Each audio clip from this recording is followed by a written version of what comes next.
I'm fucking fancy. Hello, guys. Hello. Martin. Bonjour, buddy. What's up? What you cat and death? Hey, I need to sleep now too. How you doing, buddy? How are you doing?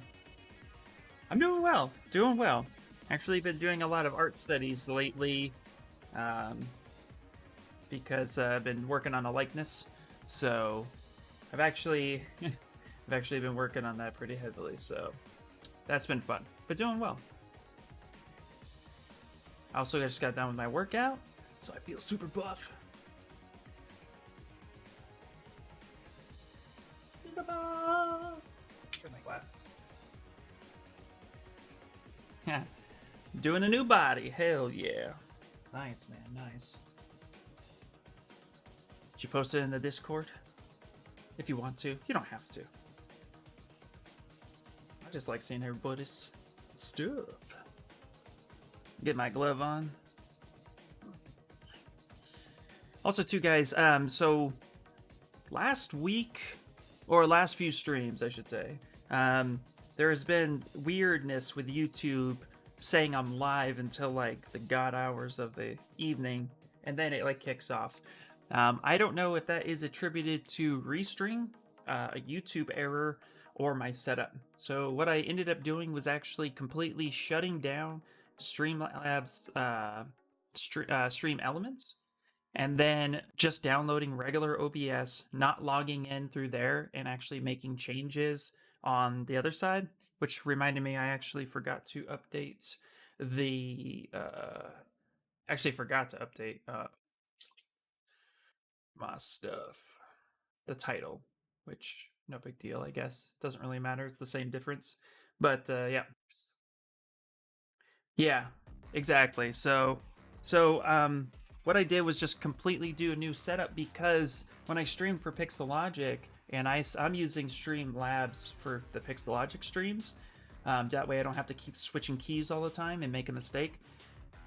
I didn't have that issue, so I just equated it that it was probably on my side. So that being said, we just did a completely new setup, and hopefully that's gonna go ahead and go through. What's up, Talden? You posted in Blender? Hell yeah. And then I got a small announcement, guys. It's gonna be fun. Let's take a look at this new body. Ooh, a female body. Nice. Good blockout, good blockout. Cool, man. Great start, dude. Great start. Well, speaking of doing bodies, so I have a special schedule that is next week and next week only that I figured would help out everybody else. Cover your eyes. That I figured would help out everybody with a anatomy. So what we're going to do is I'm having Kamara basically on as a guest, and we're going to be dual streaming together, and her and I are going to be working on a body part a day, excluding the torso, because I feel like legs, arms, hands, feet, and face are like the big ones that most people, including myself, will have troubles with from time to time. So we're going to be doing we're going to just be doing anatomy studies that are going to go over all that stuff. And so she'll be live, I'll be live. It will be from 9 a.m. my time to 1 p.m. my time. So it'll be a 4-hour stream.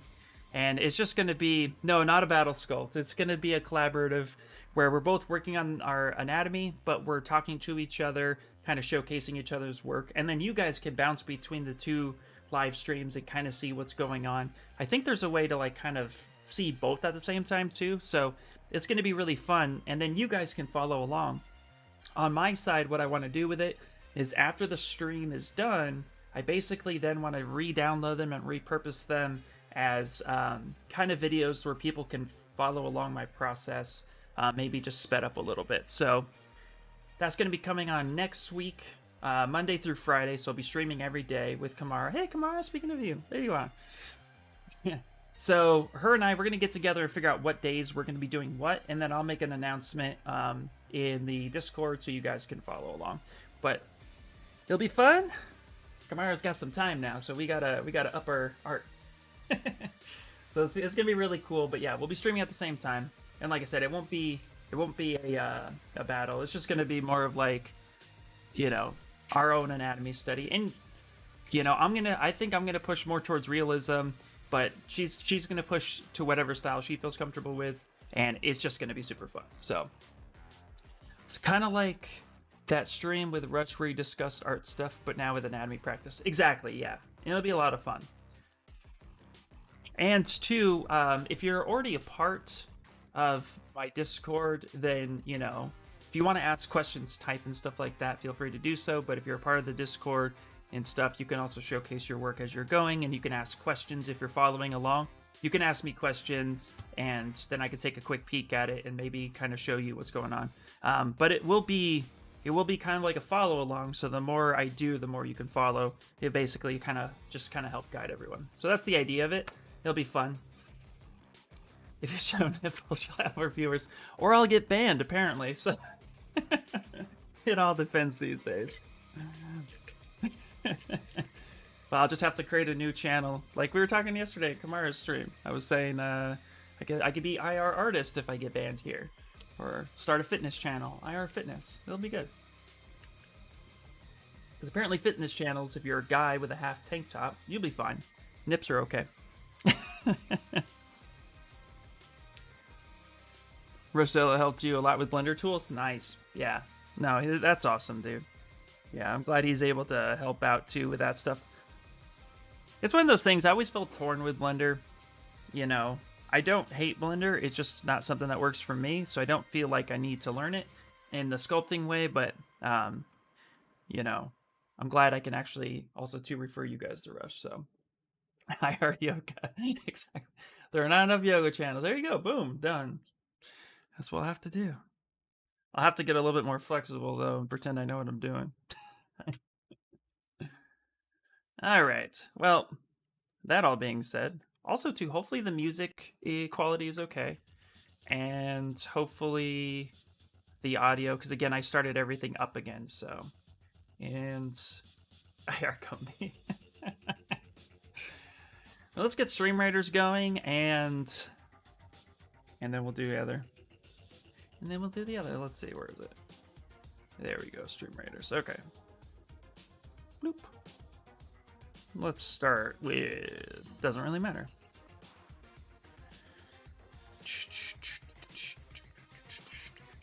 I just want some experience on this guy, so we're going to drop that down.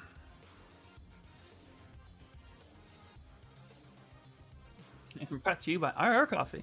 See? It's just something that can be done all the time. There we go. Alright, so we were making kind of little, like, snow bits here. So we're going to go ahead and just finish continuing that. I want to get this finished today. I think we'll be able to do it, so... Because now it's just about adding little details and stuff. I do like kind of where the blood is as well. We might play with it just a little bit more, but for the most part, I think this is working out fairly decently. Let's go to toy plastic, because it is supposed to be kind of ice. Pop that up, color, fill objects. There we go. Hey, Ryan, what's happening, dude?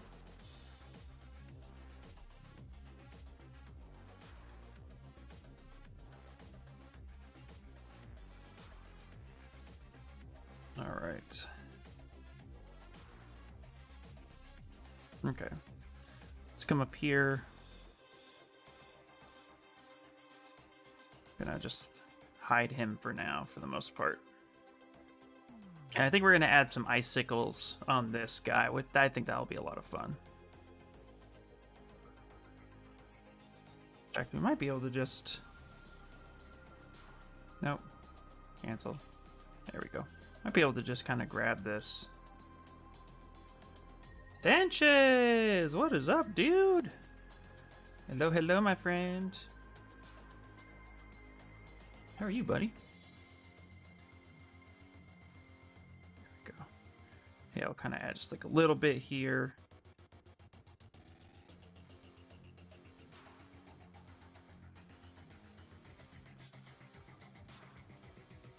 start adding the placements a bit. There we go. So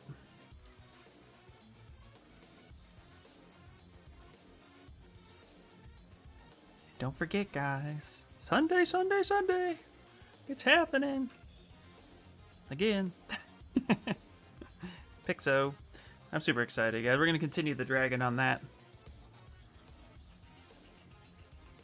I'm really excited about that. I even went over the idea that I want to do with it, and it's not going to be jewelry. I actually have another idea. And I'm really excited about it. Yellow, yellow, mi amigo. Hello. Where's everybody's plans this weekend? Any big art projects happening?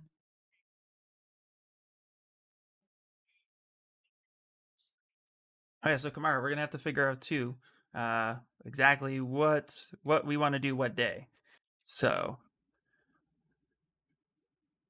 I was thinking maybe we could start off with I was thinking maybe start off with like feet or hands. Really just start the week off with something a little bit more challenging.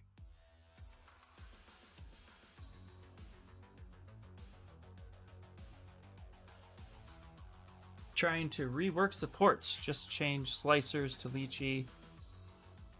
Keep getting failures. Ooh, interesting. I have not had a lot of success with lychee, but I also didn't pay for it, and I hear that makes or breaks a lot of things. I know it's only a couple bucks a month, but I don't really mind my shit shoebox. It works for me.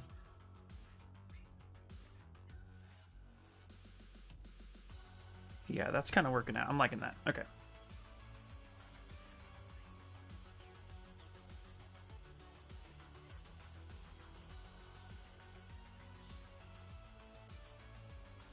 There we go. Get up the resolution a little bit. So we kind of just get like a little bit of an icy feel happening.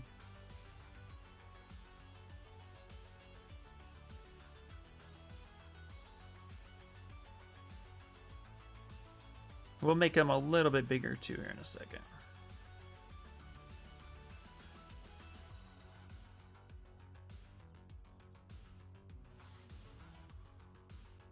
Up that a little bit.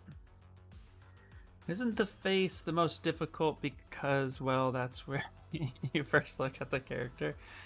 You know, it's funny. You're an environment artist, so you don't do. No, you're fine. That's actually a great question. I find the face to not be as difficult as hands or feet, because hands in particular, feet not so much. Hands have to be, in my opinion, almost a little bit more expressive than the face. I feel like if you're trying to create a character, I feel like creating a face from scratch can be a little difficult. But if you're following a concept, everything's there. Once you understand the plane changes of a face, for me, it was a little easier. So everybody's a little bit different, but for me, a face, while it does give me some troubles when I'm trying to hit a true likeness, it went like you just kind of work it and you get the planes down and then it works. But I always struggle a little bit with trying to get hands to be super expressive. Like it took me like 3 hours to get Sub-Zero's hands locked in the way I like them, because I don't know, it's just, for me, it's just the way it is. So hands, I struggle a little bit more with hands than I do face. Choo-Choo Box runs like crap on your computer for some reason. It works, but it's just so clunky. It really is, yeah. It's a bad, it's a bad UI.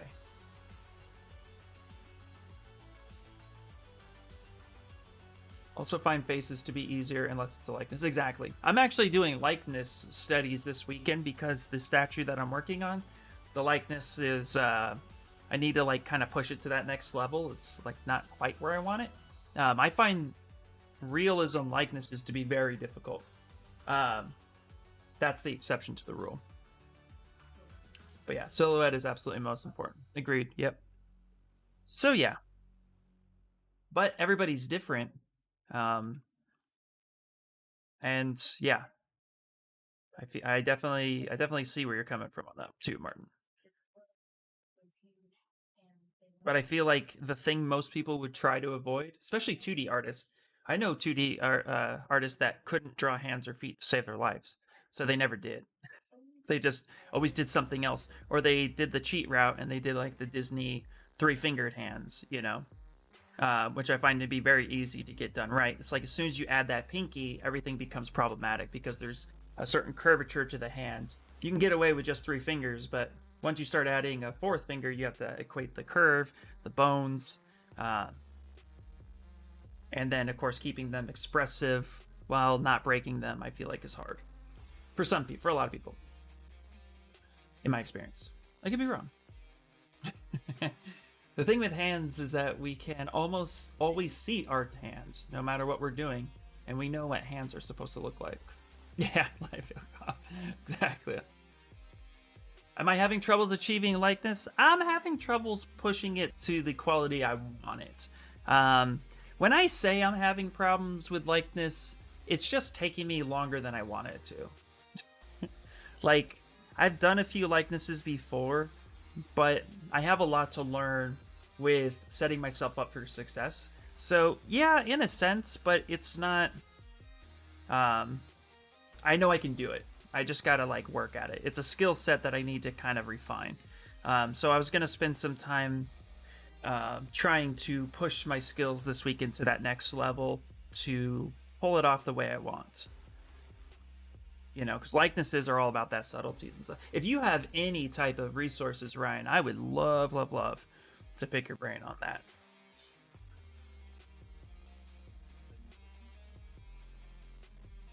But when I look at my likeness, I could see what I did wrong. I'm now trying to figure out how to do it right. That's all. That's the main difference. And also, too, when I was doing a likeness, I had a critique on my current project, and it was I was setting myself up for the reference to have glasses and to 3D print it. So I actually ended up adjusting the glasses to her face and then expanding and then cleaning out her eyeballs and then blending the two so they had all merged together so it would print as one piece. Well, now I have to redo the face because it wasn't exactly the way I wanted it. At the end of the day, I pushed it too far in the wrong direction. Which happens, right? So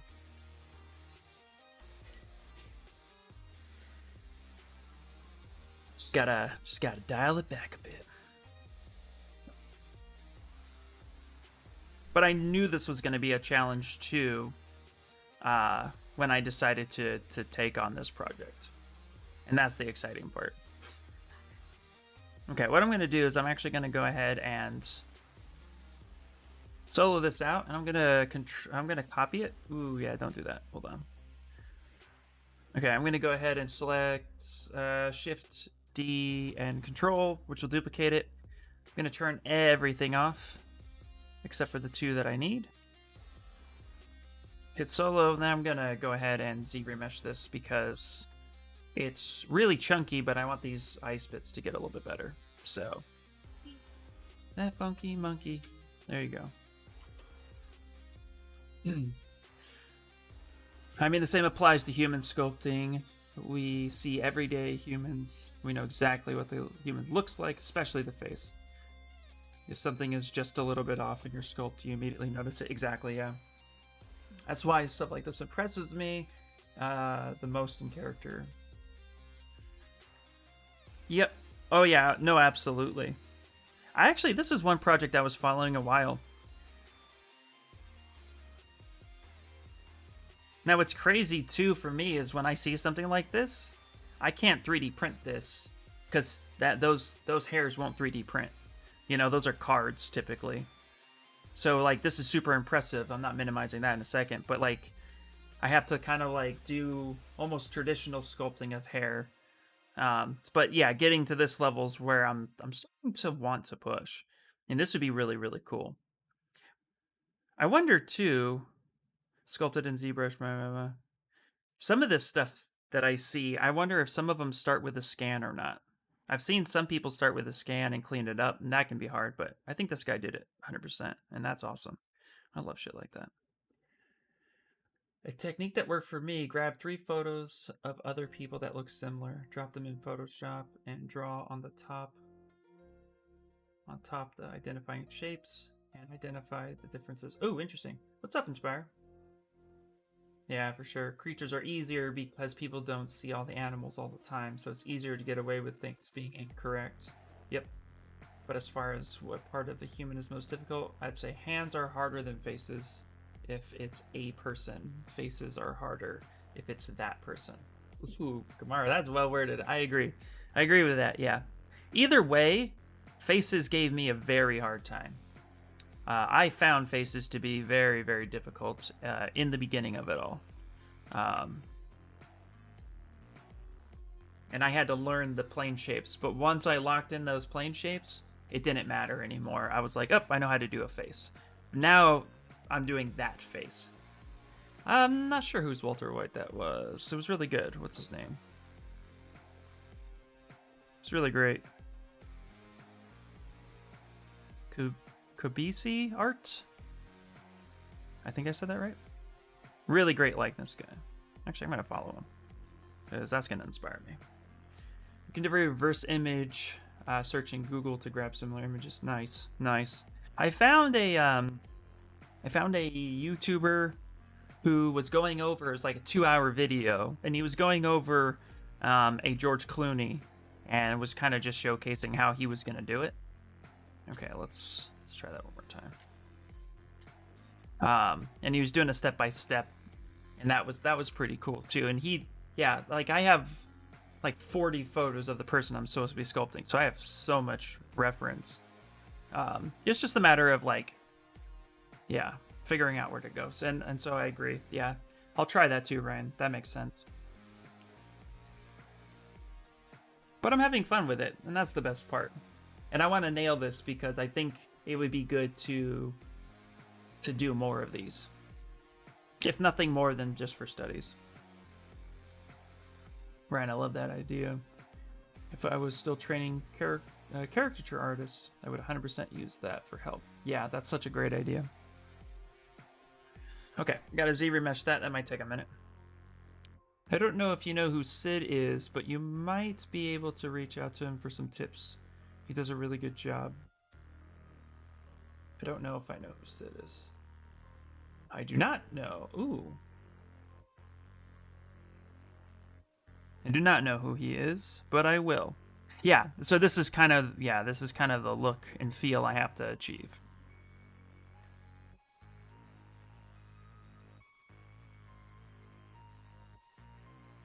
Nice. Okay. And for me, here's one thing I learned, and I don't know how many of you are like that or like this, but for me, I just have to do it. Like, I just have to try it a bunch of times. And when I quoted this project, I knew it was gonna take me a while. So what I did was I quoted the proper amount of time that I knew I would be able to block out and get most of it done as fast as possible. Try my best at likeness, see where I landed, get some feedback, and then study the rest of the time. And so I knew this was going to take a while. So I actually adjusted the quote for the amount of time to give me that time to study, to learn tricks, and to try it a few times so that I would be as happy as possible. And that's something that I think would benefit a lot of people too. If you want to take on a project and you're confident you can pull it off, but you know you're going to need that extra time, that's what I would recommend. And that's what I did. I just sat there and told her, I was like, it's going to take like about 4 weeks to get it done, and then I'll print it and stuff. And she was happy with that. And I just told her it takes time, takes resources, takes, and she was extremely happy with it. So, and I'm only on week 2, and I got pretty much most of it done where I like it. And for the most part, the feedback was, I like it, but it's not quite there. And I'm like, you're right. Let's push it further. Okay, let's go ahead and project this a little bit. So we're gonna up-res a couple, and then we're gonna go ahead and actually hit project and project all. Let's really see what my computer can do. That's a pretty good idea, giving yourself time to adjust in the project. Yeah, I knew this was gonna take a while. having a good time. It's not frustrating me at all. It's just like, all right, I need to get it done. Get her done. Yeah, whether it's a client piece or not, I think it's important to give yourself time to redo things. If you're doing something new. Yep. All right, got to run real quick. Be right back. All right, Ryan. And not be afraid to redo things. Yeah, and not hate that process. You know, don't sit there either and say like, oh my god, like I used to. Oh my god, guys. Okay, story time.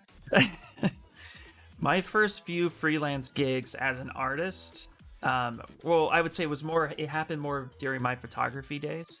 But oh my god, I would get so frustrated if a client wasn't happy out the gate. And it would drive me nuts, and I would take all that feedback as negative. I don't do that anymore, but it took such a long time to get used to, you know, having proper feedback and not freaking out when the client didn't like something. And now I've just kind of learned to pivot that as best I can. I mean, there's only so much you can do, but yeah, I used to freak out. One client in particular, she knew what I was capable of when she hired me as a photographer, but then she wanted me to try something new, so I went out of my comfort zone, and then all she did was just say, I don't mind them, but it's not quite what I wanted, and I like felt crushed, and I was just like devastated. And then I realized, why am I devastated? Like, you tried your best. That's all you could do. Don't be afraid to delete your darling. Exactly. Yeah. While your art should be near and dear, it is not. It's not the only thing. Exactly. All right. Here's what we're gonna do. Let's turn this on real quick. Let's grab this. Need to move that down. Reorganizing things, so. Bloop. Okay, there we go. Hey, what's up, Slowbee? How you doing? Okay. Let's go ahead and save this. So we're just finalizing Sub-Zero today.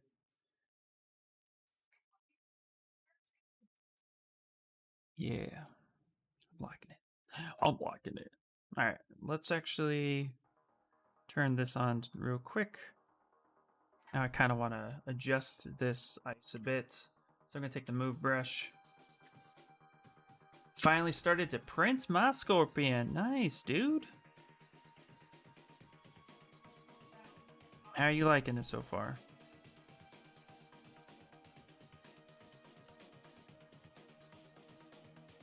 How big are you going to print it? I guess that's really the question.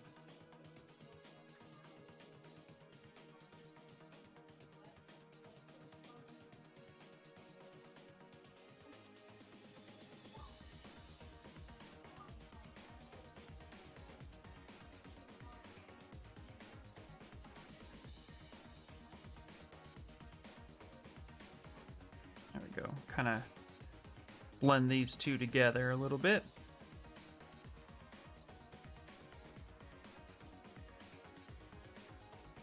It's 1% done. 160 millimeter, nice. Nice. That should be fun. Inspire, what do you do with all of your prints? Do you have like a little gallery like what I got going on behind me? Or do you like give them away, or do you throw them away after a while? I'm always curious what other people do with their stuff.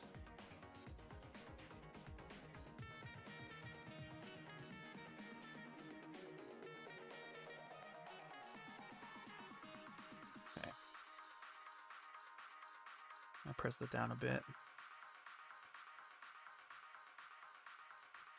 There we go. There we go. This looks a little bit better than what it was doing.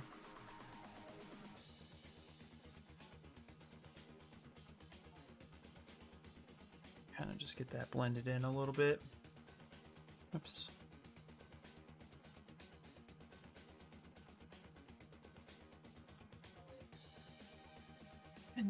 Hey, what's up, Nina? It's a good question. As I consider printers for myself, I started to wonder what I'll do with all my prints and what other people do with theirs. Nina! Yeah, I know, right?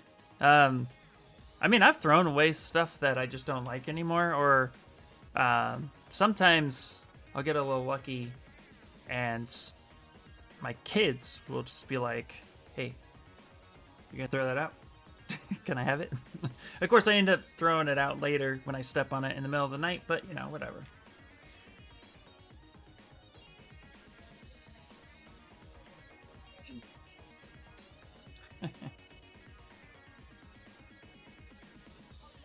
You have a shelf. Nice. Ooh, lordy. Ooh, nice. I did not see that. Cool.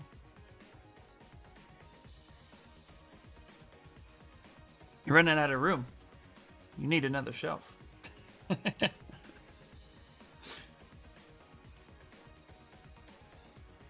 think I'll try to keep all of it. It's cool to look up and see your progress. It really is, yeah. Yeah, I still have a few things that I sculpted about 4 years ago. Like, check this out. Actually, it was 3 years ago, but I keep some things. I've thrown out other stuff, but you guys, I think, have seen this one. I sculpted this little guy about within my first year of sculpting. This little guy was a little backpack and stuff and some books. Then my Pickle Rick, I sculpted year 1 because it was easy. I was like, I want to do a character, and I want to do a full character, Pickle Rick, with the whole mech arms, rat body. But yeah, everything else I've pretty much gotten rid of. That's adorable, specifically in resin, yeah. Even people who primarily do 3D art. Yep. Yep. He's so cool, right? It's adorable. So I think I want to do another one. That'll be fun. But it'll be a full mech. Full mech rat. Pickle Rick. And then yeah, that was a little Cthulhu guy. But you know what's funny is nobody liked him at the time that I did it. So I felt discouraged. I felt like, oh man, I can't do art. Nobody likes the thing that I'm doing. I know you guys can relate to that. Alright, I'm gonna take this color, bloop. And for this blood, we're actually gonna go ahead and fill it. Let's actually grab a second one. There we go. Let's go ahead and just fill this with color. Like that. And then we're going to mask by cavity. Actually, we're not going to mask by cavity. You know what we're going to do, guys? We're going to use a new feature. Let's go to Z plugin. Let's hit solo so we don't freak everything else out. And we're going to go to ambient occlusion. And we're actually going to go ahead and compute the AO of this blood.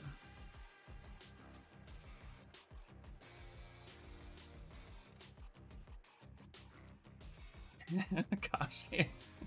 Me and my wife was wondering how long I've been sculpting yesterday, so I looked when I bought Zbrush in 2018 on Halloween. Wow, that's crazy. That's my mom's birthday. Random fact. You just described my whole time when doing art, yeah.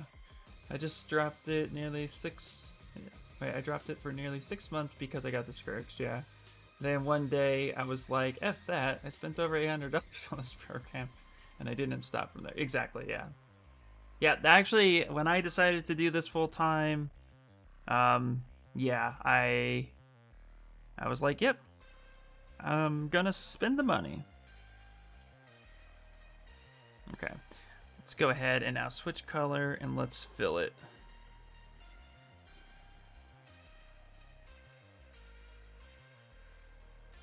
Go ahead and pop that over here and just fill a little bit. So you get a little bit of depth in there. Mask by cavity. Switch that over. Yeah, let's soften that a bit. Let's actually go with a little bit brighter of a red. Hey, what's up, Sanimation 3D? How you doing? My whole life is feeling discouraged. No. No. You can't feel that way. Don't feel that way.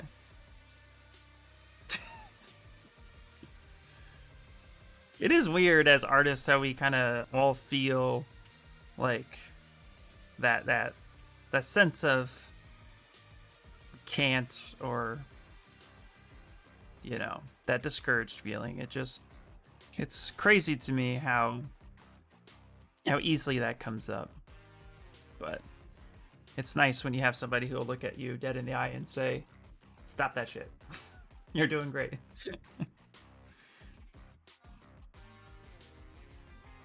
Go.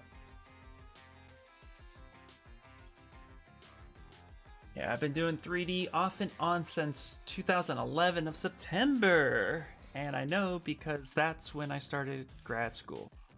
But by on and off, by off and on, I've gone as much as 10 months without doing any because of working way too many hours. Ooh, yeah, I feel that.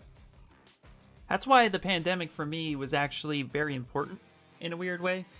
There's no other way to say that, but it gave me time to sit back and reflect what I really wanted to do, and then just go ham on it. You know what I mean? Like, it sounds weird saying that if it wasn't for the pandemic, I don't think I'd be in my art career where I am at, because I didn't have time, because I was working 10, 11-hour days, Monday through Friday, plus trying to have a life, plus trying to have a family life, plus trying to do the thing you wanted to do and work out and like fit everything into 24 hours is just hard. Yeah, as of this January, I finally, for the first time in my life, am able to focus on just 3D art. No school, no other job, just 3D art. I know, right? It's so good. All good, man. How are you? Glad it's the weekend? Oh my gosh, I'm so glad it's the weekend. You and me both. You and me both. Doing well too, man. Doing well. Enjoying life as best I can. Yeah. I mean, it really sucks when you post something on ArtStation you worked on for months and nobody likes your art. I know. But like we had said before too, like, fuck the likes. Who cares? Good vibes. Hey, Robo. How you doing? And Apollo. Okay, cool. I didn't want to butcher. Yeah, it's like, yeah. Forget the likes, man. We do art because we love it. And Martin, I'm going to like everything you do. Alright, let's do some Stream Raiders. Also, too, how's the music volume, guys? Please let me know. But Stream Raider time! Yeah. Initially, I felt like the pandemic had put a halt on my plans because I had just finished web development bootcamp. Whoa, why isn't it doing the thing I wanted to do? Okay. What the hell? Hold on. What the heck? Hold on 1 second, guys. I gotta fix something. Not quite sure what the hell happened. We won, but everything just glitched out. Well, let me fix this real quick. Let's delete this guy. Stream Raiders, delete that guy. So are you sure? Yeah, delete that one. Let's add display capture, browser, media source, window capture. Say okay. Does not like that for some reason. What the heck? Oh, F you, buddy. Let's put music on while I fit over this. Let me figure this out real quick. Game capture. Let's try that. Say yep. Capture specific window. Stream Raiders. Say okay. Stretch that bad boy out. Transition. There we go. Okay. Well, that was weird, but that's where we're at. Lock that. Okay. Well, sorry for that glitch, but let's see here. We got Death Sacrament. Yay, buddy. Learned Maya and some ZBrush in 2009. Didn't do anything with art until 2018. And okay, so question for everybody who's done stuff and then didn't do anything else after which. Did you guys struggle learning it again? Or is that just a me thing? Like, I walked in like, I know what to do here, and then immediately felt like I couldn't do anything. Is that just me?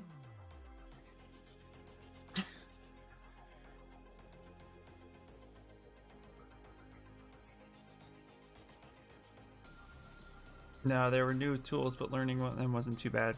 Interesting. Yeah, I feel like anytime I leave something for too long, my brain just says no. Okay, I'm actually going to use the clay brush. Like, straight up, without paint. Nobody wants to paint. I want kind of like a little bit of a snow cappy feel. Yeah, I got a lot more stable in 10 years. Well, that's good. Focal shift. Okay. Is that working the way I want it to? No, it's really not. So we're going to go clay tubes, and we're going to adjust the focal. Yeah, that's a little bit better. I kind of want that little bit of roughness happening.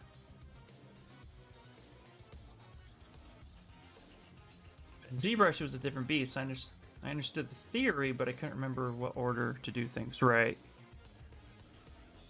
See, that's interesting. I don't know. Once I started learning ZBrush, I did not leave ZBrush.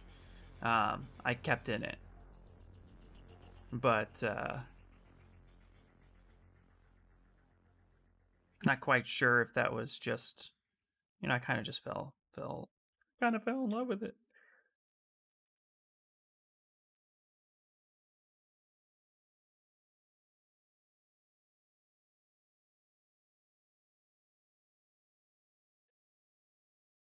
Trying to just follow the natural curve of how I have certain things.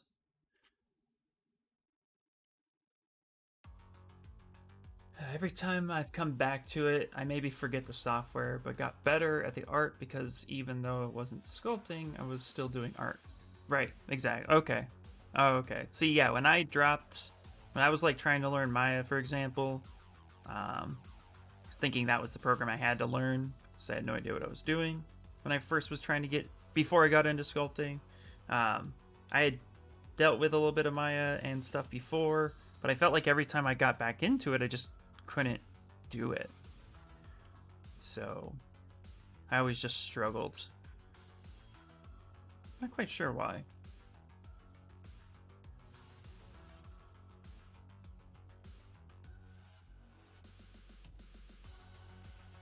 Maybe it's just how my brain works.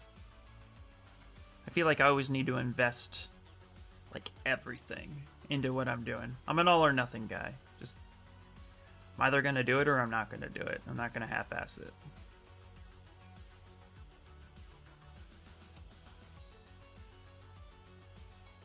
Meanwhile, I haven't done much coding too much, and I feel like I don't remember any of it. That's funny. I actually, with coding, I've done HTML. I've done a little bit of JavaScript. But the only thing I remember for doing anything in code is like I could build a 1990s website real fast for you. Just give me Notepad and I'll get some tables and shit built real fast.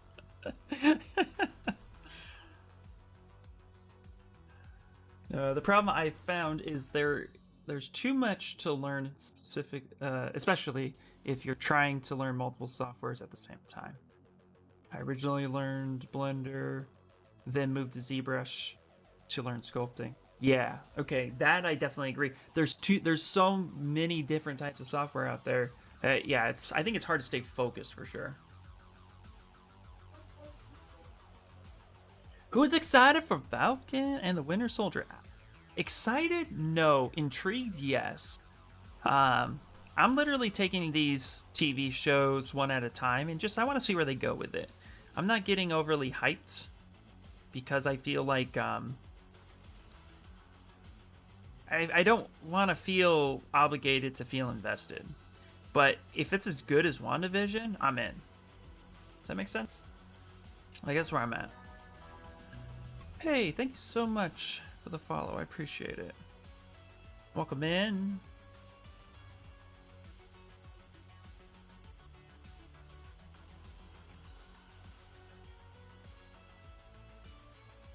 Yeah, see, CSS is the part I remember the best. See, when I...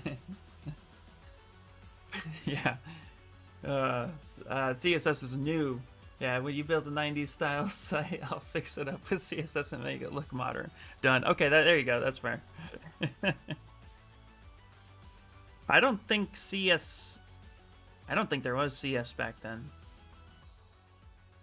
When did CS come out? I know they're on CS5. And I was actually struggling when I was like dabbling with coding and trying to go back into it, thinking that was for me. It's not.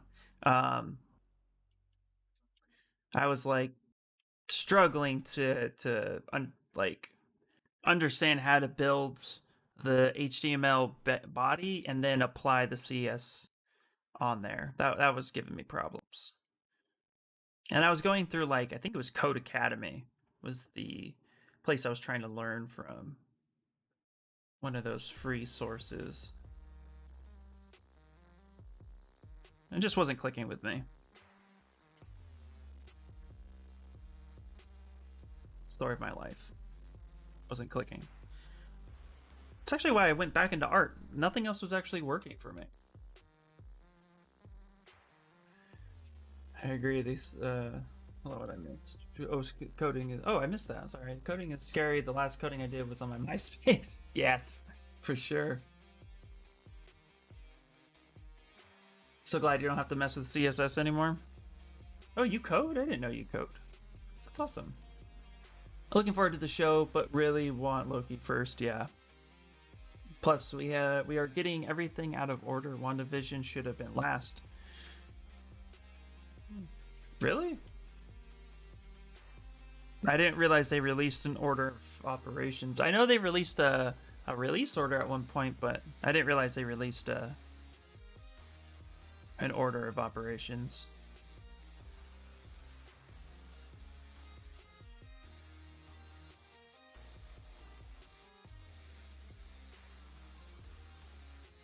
Although I can see what you're saying.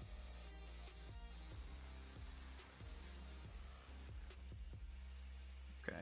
Now I'm using the layer brush. It's a brush that I fell in love with like 6 months ago. But I don't really have a purpose for it half the time. But now I do. Like it's a good way to just kind of add texture when things need to be layered a little bit. You don't really need to go super crazy with it. Just kind of follow.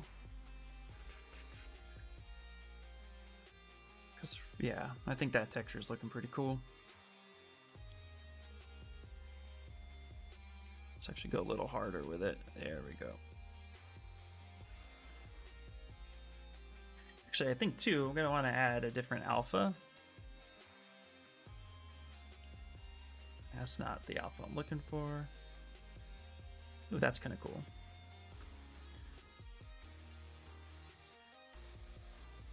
Yeah, Falcon was supposed to come out first. Oh, okay. VSS came out in the 96 apparently, but I can't seem to find when it became a standard in browsers. Interesting. Actually, I don't like that once I start applying it. Let's go back to Alpha 6. There we go, that's a little bit better.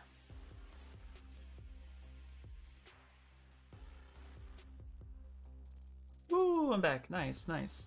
I don't believe there's an order anymore, it just all exists at once. Ah, interesting. Somebody will sit there and throw it together. I mean, is everybody here caught up with it?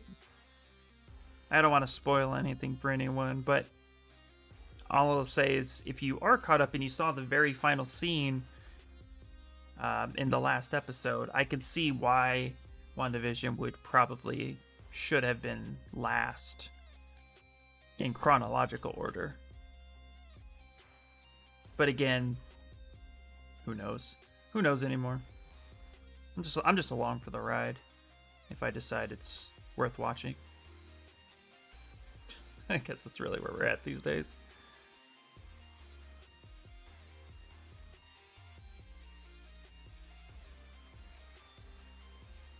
I'll end up adding some cracks too, and I think that'll be pretty cool.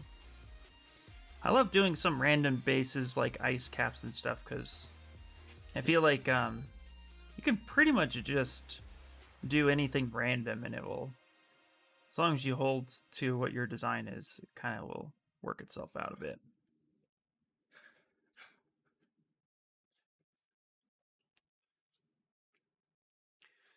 In saying that, Thor Ragnarok is the one superior Marvel Universe film and the only correct one. Interesting. Oh, it looks like CSS started to be adopted in 2000, but not fully adopted until 2007. Interesting. Yeah, we should have had Black Widow already. That is true. That was supposed to happen, and it did not happen.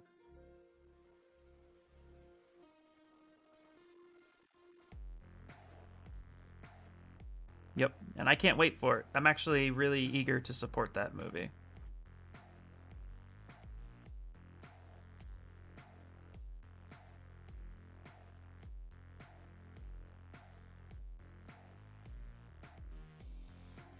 That's going to be fun.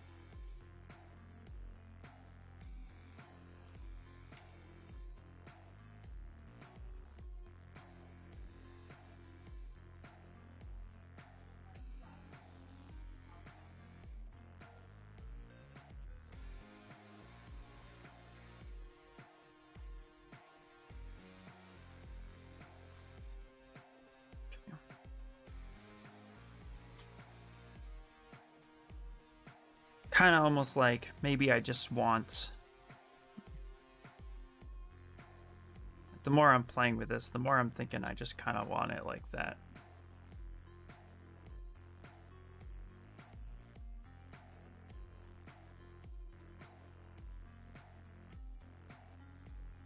Okay, we'll do a live boolean cut. I just want Thor. You need Thor. I like Thor too. Wonder why. Well, get the weights. Isn't he like Chris Hemsworth was quoted to be getting so big that his that his stunt double can't keep up or some shit like that? 'Cause he's the funniest hero. Well, here's what I appreciate about Thor, and my little kind of rant a bit on why I think DC fails in the movies over Marvel, is because Thor, in my opinion, is equal to that of Superman, right? But they humanize Thor a lot.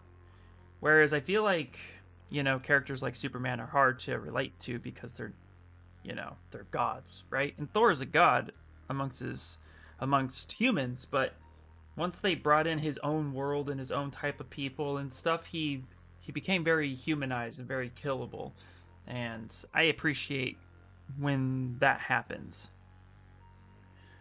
because I feel like that's one of the bigger problems I have with DC movies, is that it's hard to like feel for the characters when Superman shouldn't be struggling most days. Puny god. Yeah. But also Superman is boring. Yeah, I find him to be very boring too. I don't enjoy Superman that much. I get why people like him. Okay, there we go. I'm digging that kind of base more. I had all this extra stuff and I don't like it. I kind of like the fact that there's ice here, but yeah. So yeah, that's my thing. I feel like there's just a disconnect of humanity or humanizing the characters in DC. Where in Marvel they do a pretty good job with that. They make it known that you could definitely kill Thor, and I appreciate that. Okay.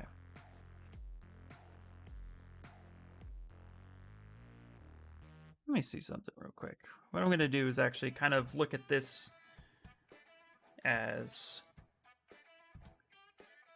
full statue.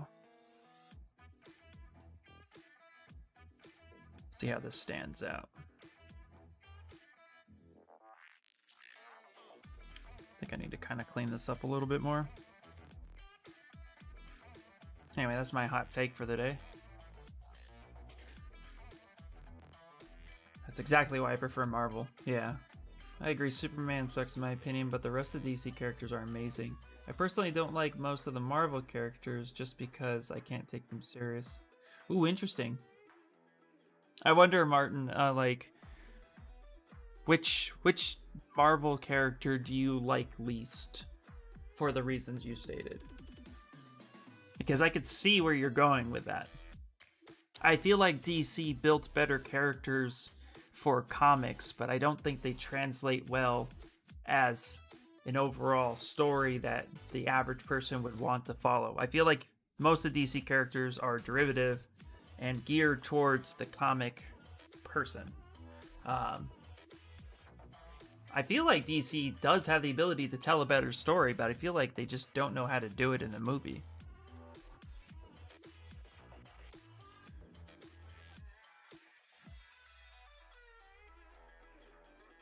Love and Thunder. Let's see. If Thor, Blood, and Thunder isn't as funny as Ragnarok, I'm gonna be sad. Oh, Love and Thunder. Okay, that movie has so many Aussie, Kiwi, and jokes.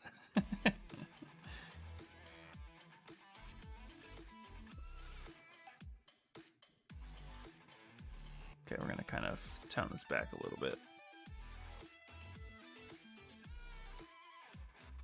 Actually, instead of holding Alt, I'm just gonna switch that over to sub.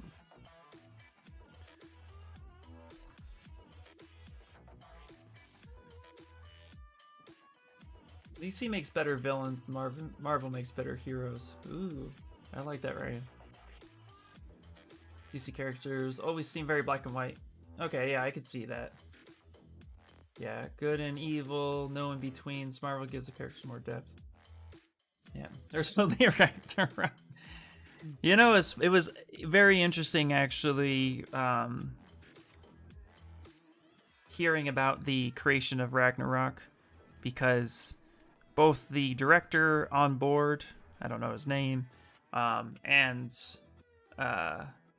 Chris Hemsworth, they were both talking about how they felt like the movie of Thor was already just kind of repeating itself and destined to fail, and that's why they went with Ragnarok. So I'm hoping that they'll end up not keeping the same vibe, but trying something that will stand out and be a little bit better over time. That's what I'm hopeful for. Because I don't like it when people repeat the same formula. That's why I don't really care for Iron Man 2. I feel like Iron Man 2 kind of repeated the same superhero jargon, and then when they gave us Iron Man 3, I thought Iron Man 3 was a lot better.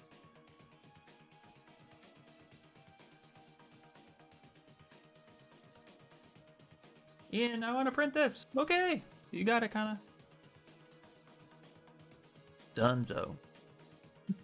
How are you, Kana? Also, too, shout out to Kana, because she's awesome and amazing and such a wonderful artist. You guys gotta check her out if you don't know. You don't know? Now you know.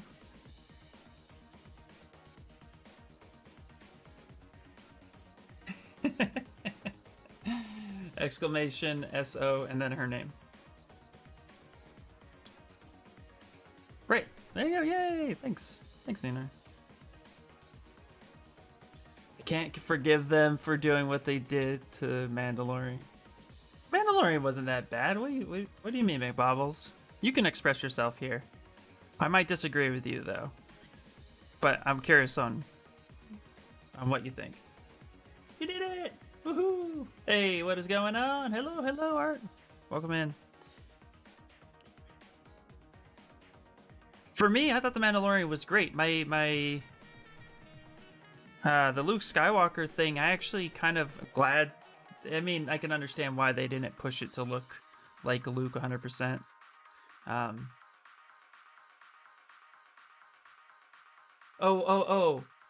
Oh, maybe I misread that. Sorry, I'm talking about something completely different. In Iron Man 3, gotcha. Not Mandalorian, the Mandarin. Okay, I agree with you. Yeah, never mind. I totally, misread that whole thing, and that's... Welcome to the Ian Show.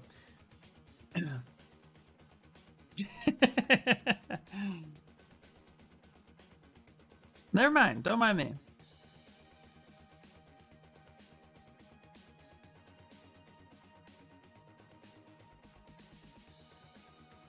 Well, my only response to that one, McBubbles, is when you sign a contract, read your contract. That's all I'm going to say. Why is it not keeping me up anymore?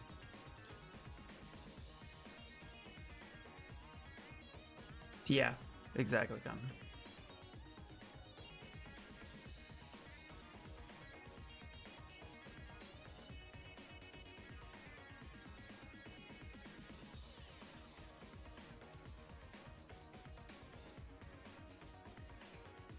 But yeah, but I didn't really care too much for Iron Man 2 just because of how they were treating the movies.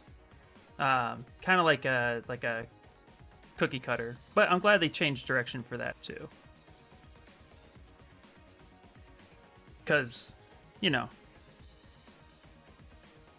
movies need to evolve with a series as well, especially if you're going to have a universe, I think. There we go, a little ice shift.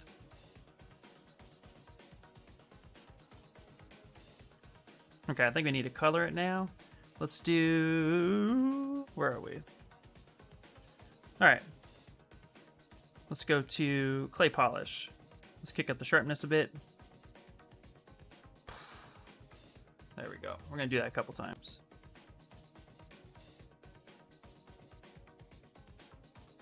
There we go. We're going to soften that up. Now we're going to hit that light, the kind of light white.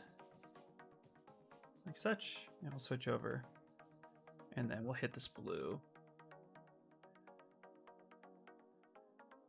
Get someone else to read your contract. Mandarins are nasty. Yeah.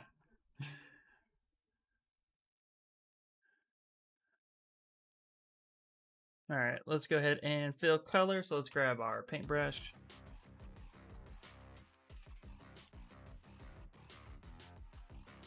Now, I don't disagree. I guess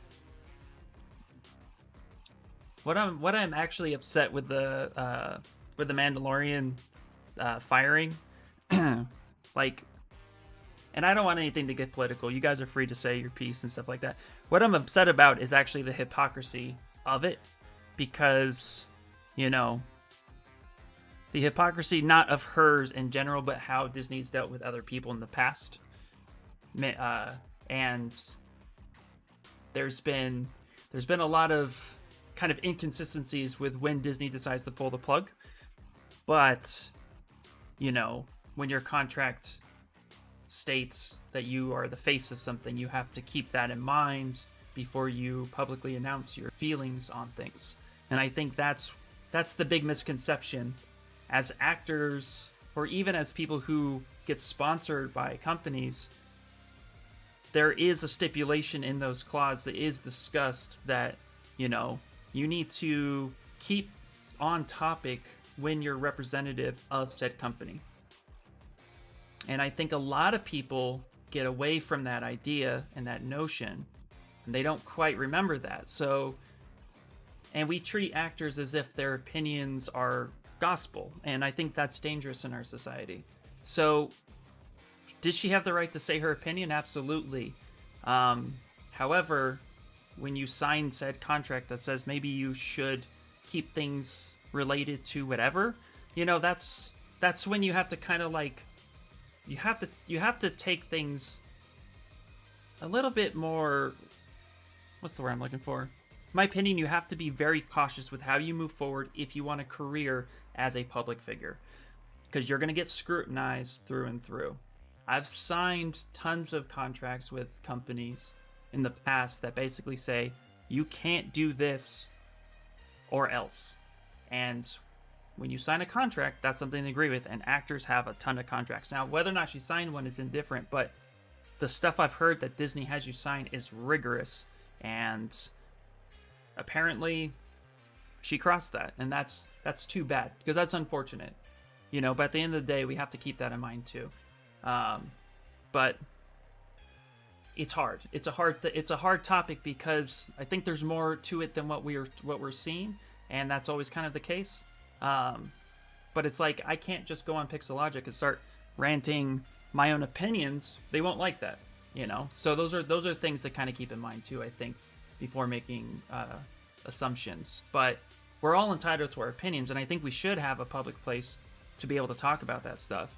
But I definitely think that this is one of those things where she clearly wasn't liked by Disney by other stuff, and then this was the straw that broke the camel's back. But we didn't hear about any of that stuff, and then they just snapped their fingers like they did with James Gunn. They just say, you did something 10 years ago, you're fired. Well, that's unfortunate. So there are definitely things, but it's tough. It's not black and white, and I think that's the thing. Yeah, it definitely felt like an afterthought. Yeah, if Disney followed this pattern, they would have fired so many people. This is much quicker. I agree. Her feelings, her post, or whatever fit her character. It's publicity. Yep. About being fired for something you say online isn't rare. It's been happening hourly workers since Facebook came out. This is true. Yeah. I've been scrutinized. I've had something I posted looked at by HR from another company. It's happened before. That's why I'm very careful with what I post online. Not because I don't have an opinion or I don't feel like it should be heard. I just also don't want something coming back on me unless I'm really ready to stand by it. Depends on how much they like you for how much shit they put up with. Yeah, but there's only so much you can do these days. Yeah. I think Dumbo is due for a new contract too. Yeah. I like her in Deadpool. Oh, I liked her in Deadpool, yeah. I know that's too bad too, because now Fox owns Disney there. I like her for exactly the role she was playing in Mando. I thought she played it well. Yeah. Oh man. Yeah. But again, I don't want it to get political here, you know. But since I kind of opened it, I thought I'd be fair to at least say my opinion on it. And you guys are more than welcome to as well. Yeah. Like, she might not have the range outside of that, but she was definitely typecast. She was, for sure. It's nice to see a big girl. Bug girl or big girl? There's other body shapes in the pop media. Buff. Okay. Yeah. Yeah, I get that. I gotta refresh that 1 second. Chat bar's being weird. Yeah, it's tough. Again, I think Disney overstepped a little bit too quickly. But like I said, then they released everything else. And that sucks too. You know what I mean? So yeah, it's not black and white. I love her. I think she was amazing. It's a shame she went off. That deep ends now and then. Yeah, we had to fire a teenager for tweeting something about Six Flags because we were a lease company on Six Flags property. Oh my gosh, she was an MMA fighter. That's the audience that they were buying with hiring her. Was that the direction they were going with that? I mean, yeah, she was an MMA fighter, but she retired, didn't she? She's kind of doing the... I mean, because she was... I mean, she was enjoyable to watch as a fighter. But I think... but I don't know. I don't know much about...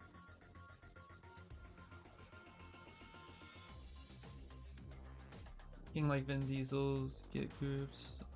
If casters say 3 words, they were buying the name. Oh, okay, yeah. Alright, let's take a deeper blue.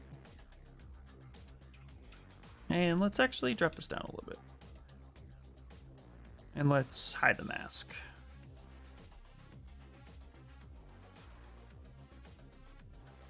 Like, I was seeing so many folks just suggest skinny white girls to replace her. Yeah, but where her character is that they really can't write her off the show without recasting. Right, unless they want to do some sort of weird CGI thing.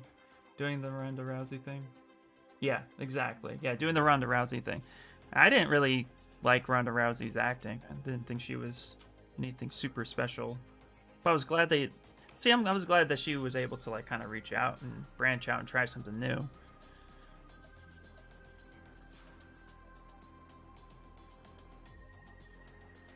Couldn't wait to talk shit about EV games after her work with them. That's hilarious. Sorry, that made me laugh. Yes.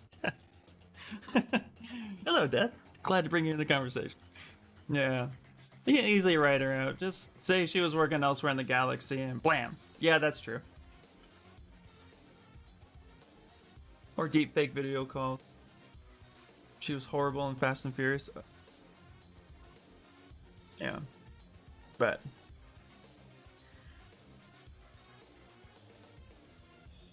I also feel, too, this is a weird time for the internet as a whole, because I feel like more and more people are looking at you on Twitter, Facebook, all that stuff, before even considering hiring you these days, because I feel like that's a direction that, you know, it's a way to kind of vet what kind of person you are, even though I don't consider that to be fair at all. You know, I don't think people should be judged by a tweet they might find funny or taken out of context.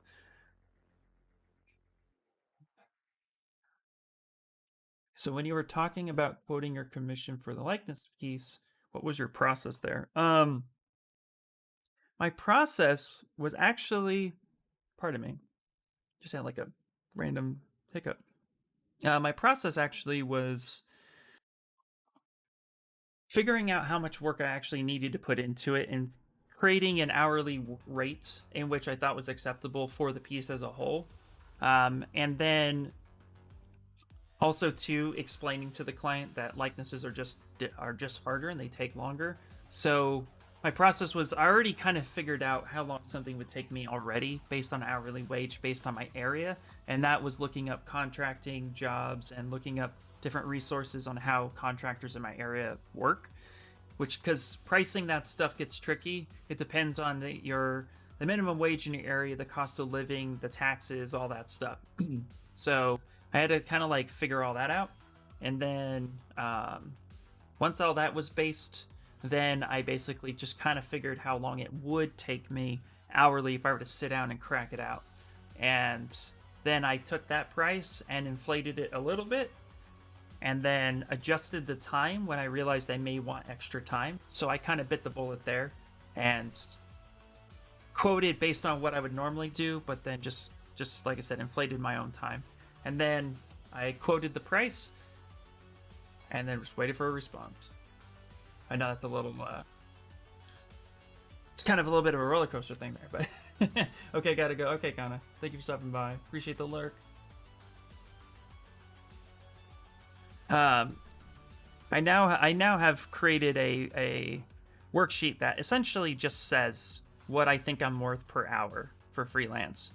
But what I also do too, if I'm working with non-companies, just normal everyday people, I try to kind of figure out when they ask if I'm able to sculpt something for them.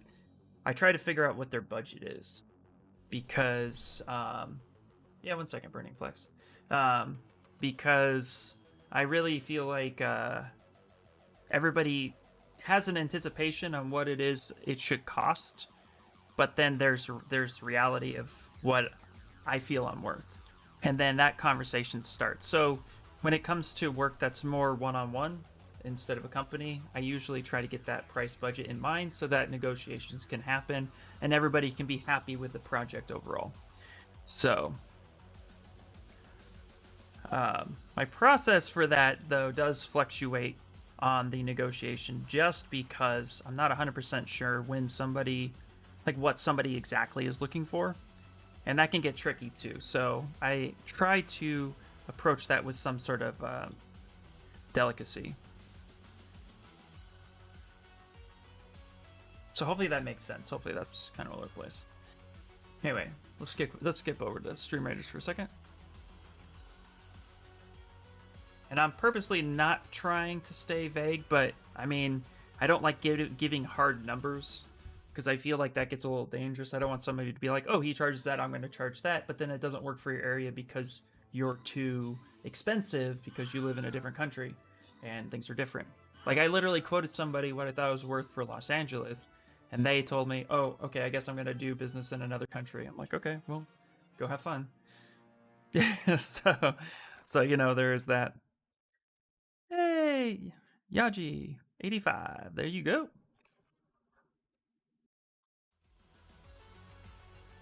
But what I suggest people do, if you want to find your base budget, you know, definitely try to see what contractors in your area charge, and then try to go from there, because that will really help you out in the long run. And switch that back over. Did I tell you my power supply exploded in my new computer? No. Ninar, no, what happened? Holy shit.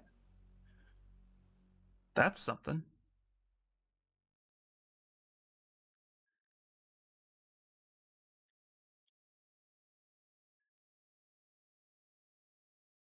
Do explain.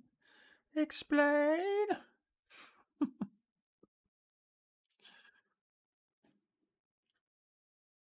Love it when somebody first comment isn't high or low, but Stream Raiders. Yeah, exactly.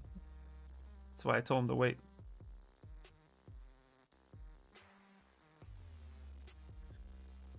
Meltdown or boom? More like a pop. Like bubbles. Ooh.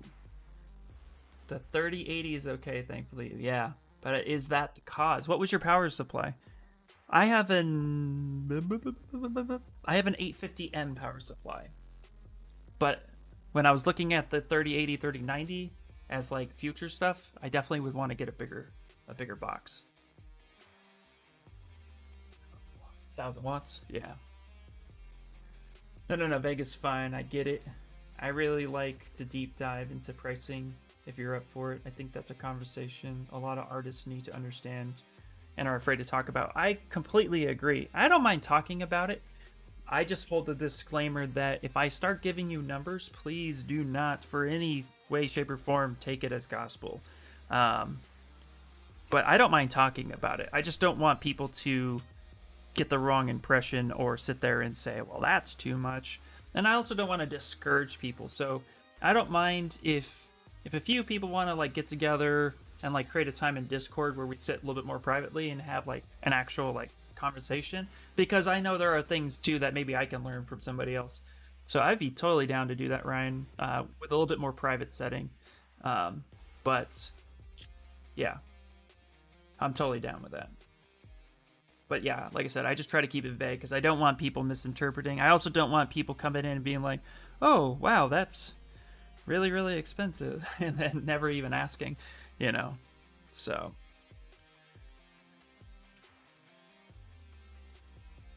or discourage, or, you know, or whatever. I feel like it's a touchy subject for some. And I completely understand why too. There we go. 1,000 watt is not necessary. The computer's fine. Oh wow. The popcorn is ready in your computer. There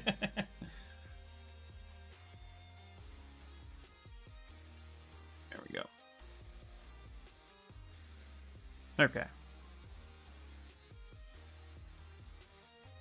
I just kind of take a look at everything else. I'm trying to like kind of see what else I want to push this. This is where too I start getting away from looking at the color and start looking at the sculpture. Because I feel like this is where I need to now start seeing depth, and maybe I can push things a little further, take it to that next level. Like his wrinkles seem to be a little soft, so I might go over those again. In fact, let's go over those. I like to use the SK brush for cloth. It's one of my favorite brushes. Let's go to documents. Let's go to my purchase brushes. Nope, not base mesh. Brush. And then he has a really nice cloth brush. All right, save for later or really, really cheap. Yeah, exactly. Exactly. But yeah, I'm totally down to have that conversation, Ryan. Absolutely. No, we don't need to speak numbers. They are relative. That's true. For saley people who have classstores.com. Yeah, Classstore is a good resource. Absolutely.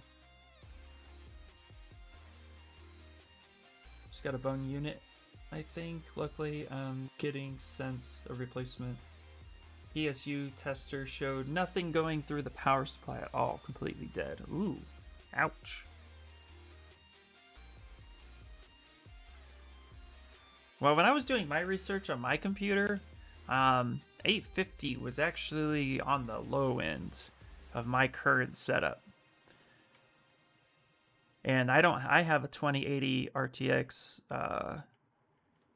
Ultra with the Ryzen 7, 48 gigs, and they actually, somebody when I was pricing it out, recommended was 1,000 watts. But that was going through like a PC builder. So, but a lot of people I talk to just say if you can get the 1,000 watts, if you're going to upgrade, do it. But yeah, 850 is definitely more than enough. Well, it's working. It's working for me. Person sounds like they want to sell you more. Maybe, yeah. I mean, I'll admit I know enough about computers to build one and be dangerous, but there's stuff I could definitely learn.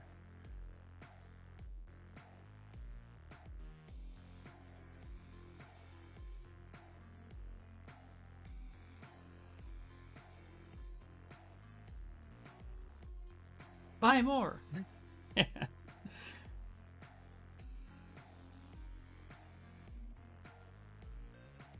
Okay.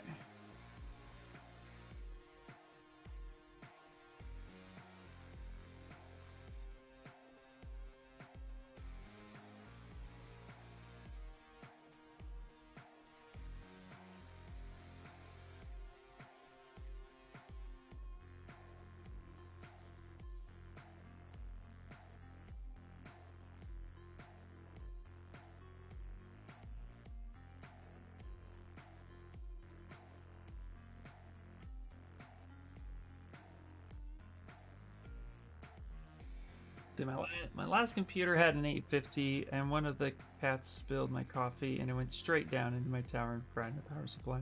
Upgrade to the 1,000 for no real reason, but that meant I didn't need to get a new power supply unit when I built my new computer. True, yeah.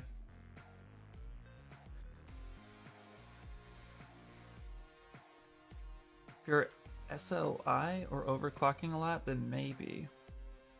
Gotta read up on the Mortal Kombat characters again. Right? I actually want to play the new Mortal Kombat. I'm actually intrigued.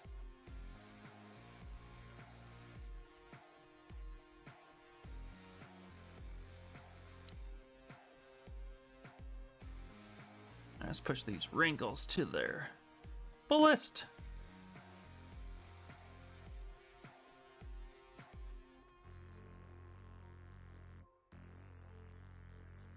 Oops. I'm gonna go negative for that.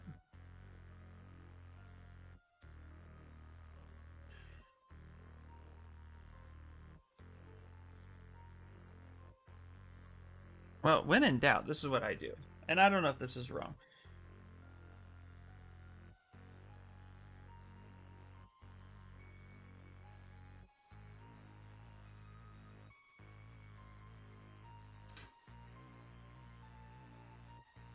Yeah, saying 750 is recommended. For moderate CPU overclocking and GPU at stock would be fine, but running max CPU overclock and max GPU overclock, then a 750 will fail, and ideally 1,000 would be needed.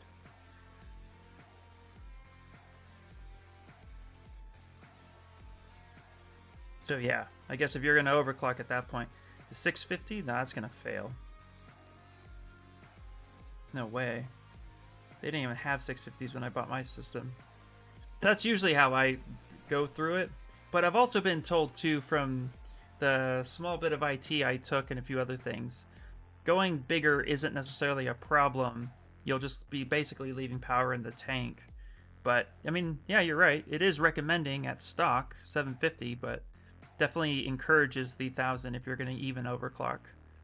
Even though it says that you could possibly be fine. But why risk it for a biscuit? Yeah, overclocking is the thing. Most people don't overclock.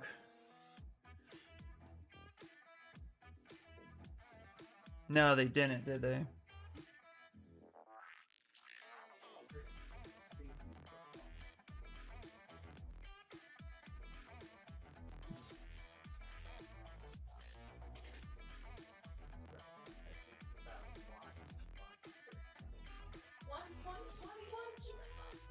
Oh yeah, I like Linus. I think he recommends fairly. That's who I watch half the time too. Yeah, Death got me onto Linus.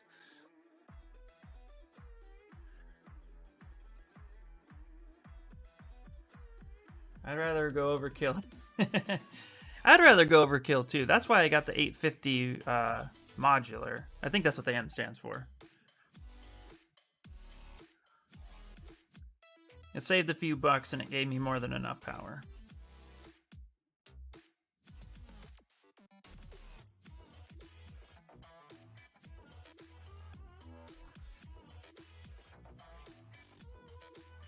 Have you printed barbells for articulation? I have, yes. Yes, I have actually. And Ryan, I have one that snaps in fairly well. I did it for resin.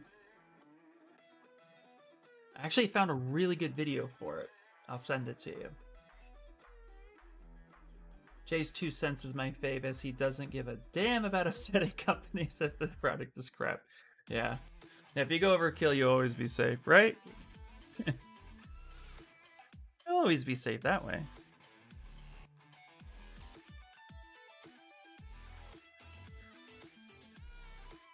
At some point, too, I mean, for me, some of it was about budget. So when I was looking at power supplies, that was the one part where I was like, how much money do I want to invest in my system as a whole? How much will I invest over time? And then that's where I landed on the 850. But I'm no expert. I just tried to build a PC because I was tired of Zbrush crashing on my Mac. To be fair.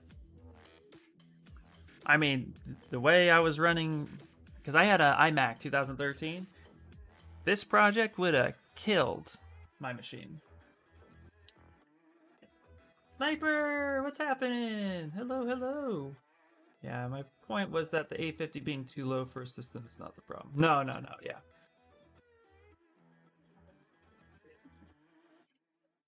Yeah, get a bigger power supply if you want. I'm just saying that for 99% of users, it's not necessary. No, that makes sense. Yeah.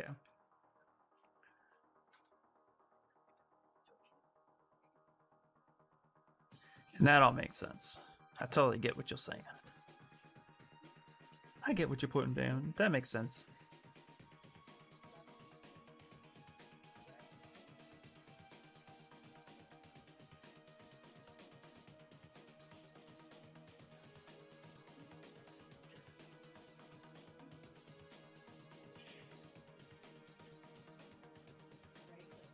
What's the price difference between a 1000 and an 850?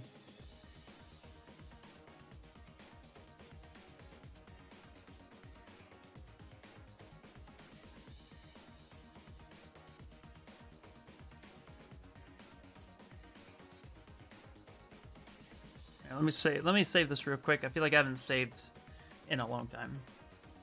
And then Ryan, let me pull up the barbell test I did for the articulation. I think you'll like it. And it snapped right in really nicely. Now, whether or not it'll hold weight via resin, I have no idea. I didn't test it with an actual part. I just tested the barbell to see if it would fit. Although, actually, that's not 100% true. I got a barbell on here, like a barbell with a hinge. And this one worked out pretty well. But it did not want to pop off. So let me load that up real quick. Let me see what I got. I think if I go to my Zbrush, not my games file, my Zbrush file, and I go to my work, and I go to my Vegeta articulation. And then I do 7 figures. Articulation, nope.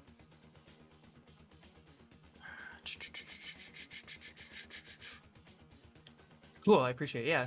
Whoa, whoa, hey, what's up, Mafapa? What's happening? Dude, welcome in, buddy.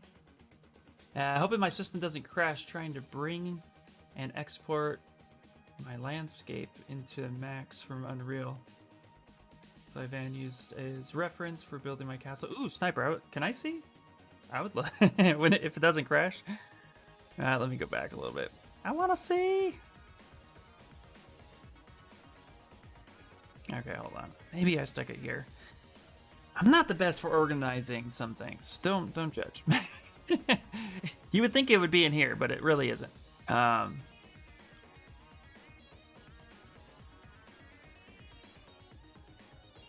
articulation. There we go. Barbell test. It's barbell waist cut. That might be a little bit different. New joints. Yeah. Ball socket. Was it this? Yes. Okay. Okay. This is what I came up with. I watched a YouTube video. We're gonna go ahead and just real quickly auto groups. Okay. So essentially what I did here, after following the video, was create a ball and then basically create this really weird shape that allowed me to basically cut this out. And it's at an angle. I'd say it's at like a 35-ish. And then if we go ahead and actually hit the transparency of it, you can actually see that within that radius, hopefully you could see that. That might be a little hard. You can see the sphere here. Let's actually switch to this guy real quick. Okay. If we take a look at how this ball is just on the outside, this might be a little hard. Come on, show me something. Just on the outside of this edge here. It's like just within this parameter, and that's supposed to help it so that it actually pops in really easily right here. This will actually, it's supposed to just kind of flex and pop. That's the idea of it. So hopefully that makes sense. And then you have your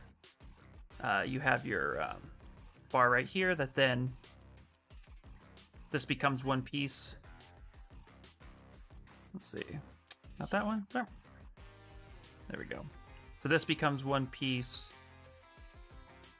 and then this would be your mating part, and then this is your other part.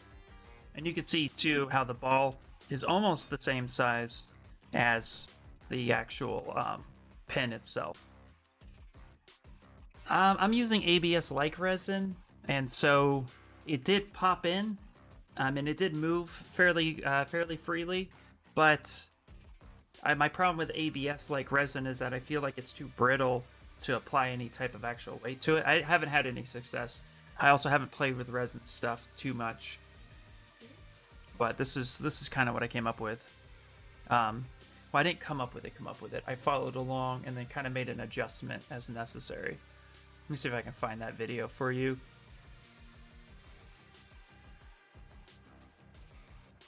It's deep within YouTube.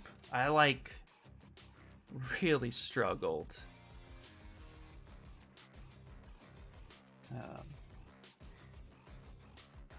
Struggled to find it.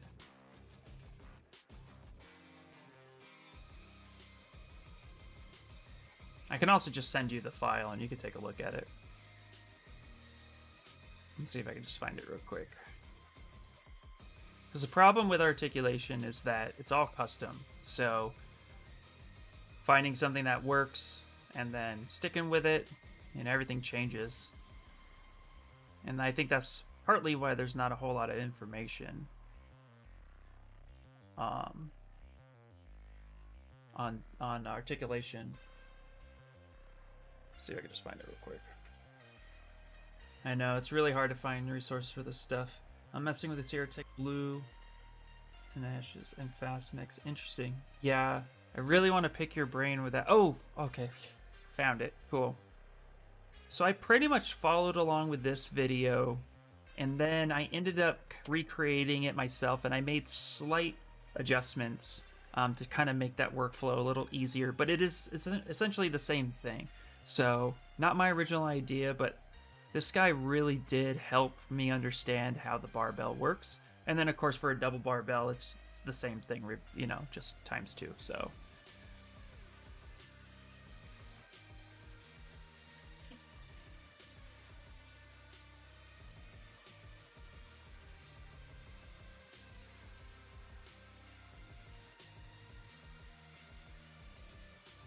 Oh, that's a ways in my future, but I'm saving that. Nice. Yeah.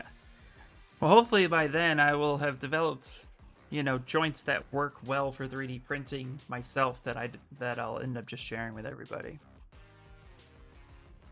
That's my goal with it, is to basically end up just kind of sharing everything with everyone when it comes to articulation. But I also would like to work on a legitimate articulation project with a company. That would be fun.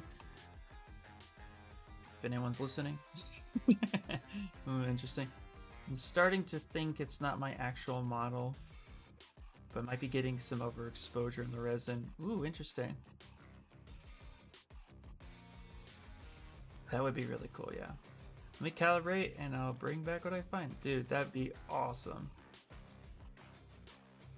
Screen grabbed it. Ooh, that is awesome, Sniper. Can already see. Is that a lake down there? This looks really cool. I like it. I can already get a sense of the landscape, the mountains. Really cool detail. I can't wait to see this finished. That's awesome. Yeah, it's a castle concept I'll be adding. Just need to find the right location. Yeah, 2 lakes. Awesome. Yeah, it's really cool. Really readable too, man. Great job. Oh yeah, I'm not keeping any secrets. Yeah, exactly, right? I mean, what I'll probably end up doing is I'll be creating, I'll be releasing my articulation putters, for like a few bucks, just because of the amount of work that I put into it. But I won't hide them, and I'll answer any questions. I mean, where I'm at right now, and let's talk about it, because I feel like I'm almost done with him. I feel like he's pretty much like, now I'm just noodling him. And articulation, I think, is something that everybody's thirsty for. So, because I know I am. And I want to get better at it.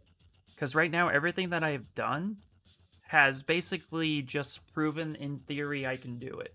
And the real struggle for me is knowing that toy companies use ABS and PVC for their articulation joints. Meaning that, you know, while ABS is really tough, you could tell that there's clicks. I don't know if you can hear that. There's teeth inside that they use now for the hinges, and then I wish I had the other one. But then PVC is flexible, and so a lot of times these toys will use a lot of flex in the material to get what they want. So they have really tight tolerances that they can actually get away with when they injection mold it. So yeah, there's definitely a lot to go on. Thank you for the sub.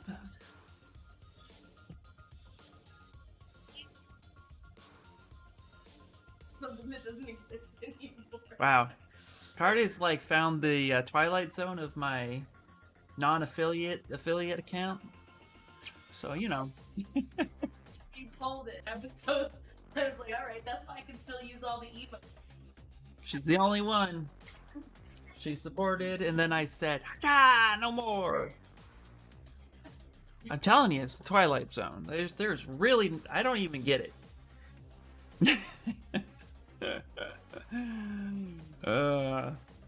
Yeah.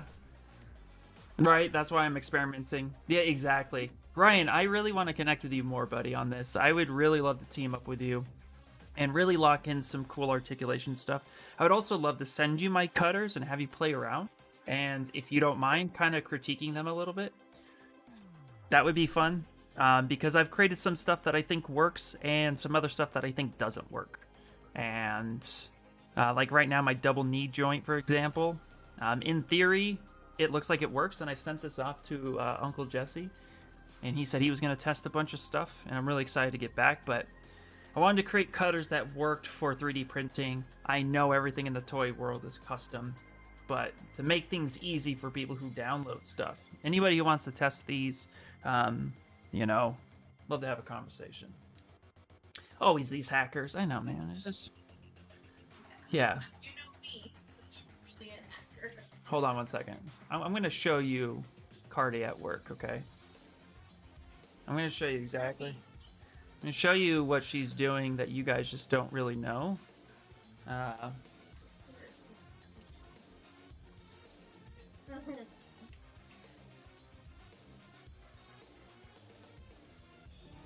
This is Cardi at work, okay?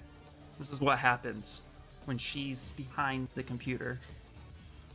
You guys don't know.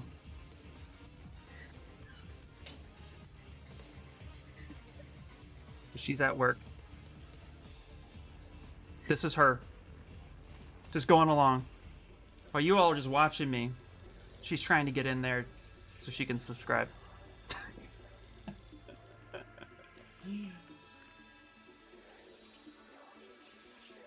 She's zero cool.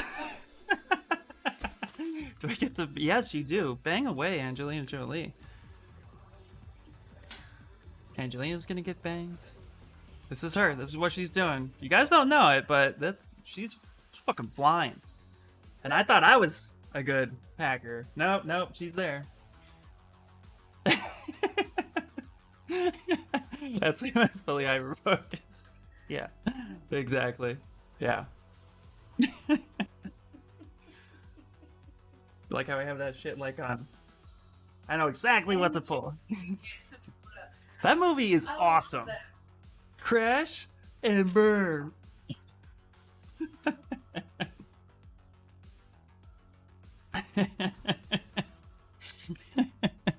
Hack the planet, guys. Matthew loves it so creative. Matthew, yeah. Serial killers is one of my favorite characters. I love it. Of the blading everywhere. Blading. Well, that's the funny part too, was because in the 90s, skateboarding was taboo. So a way they could show how to be a villain is to have a skateboard, and then the bladers, because that was the hottest thing, was all the heroes. So yeah. I've never been to Manhattan. I've always wanted to go since I watched Hackers back in the 90s. So, and I watched that movie almost once a year. I recently watched a movie called Sidekicks, if you guys know Chuck Norris. That movie's ridiculous.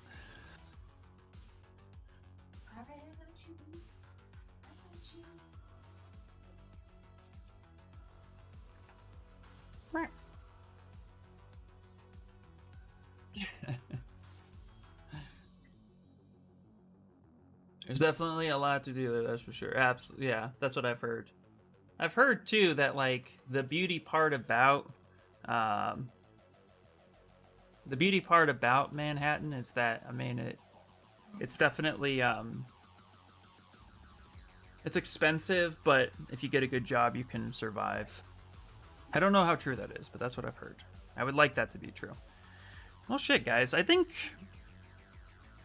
I'm pretty much ready to just start scaling him and stuff like that. I think we're hitting the spot where I'm comfy in the stuff. I'm comfy here. Let's actually maybe put a little bit more wrinkles on his head. But I think we're about ready to wrap him.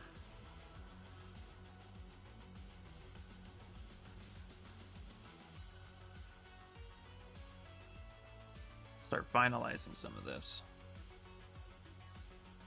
No, this is Sub-Zero. Yeah, but the tail at the end of it. Yeah, I was inspired.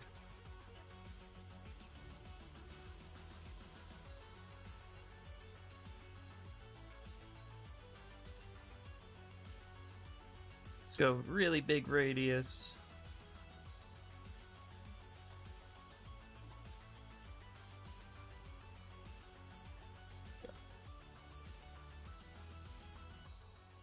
Let's get some wrinkles happening. That is so fun. We'd never want to live in Manhattan. I like how you emphasized in Manhattan, but closer for sure. Nice. And that is what I've heard about, you know, if you're gonna be in New York, try not to live in New York.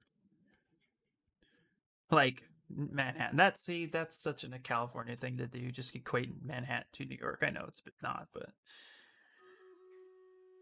don't mind me in my ignorance. Oh, look at that, Stream Raiders. Good segue.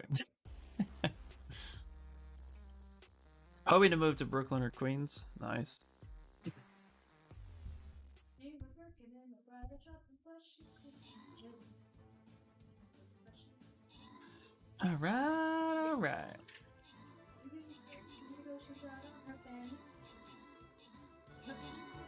Let's up that a little bit. Last, as I heard last, lots of people moved out of Manhattan.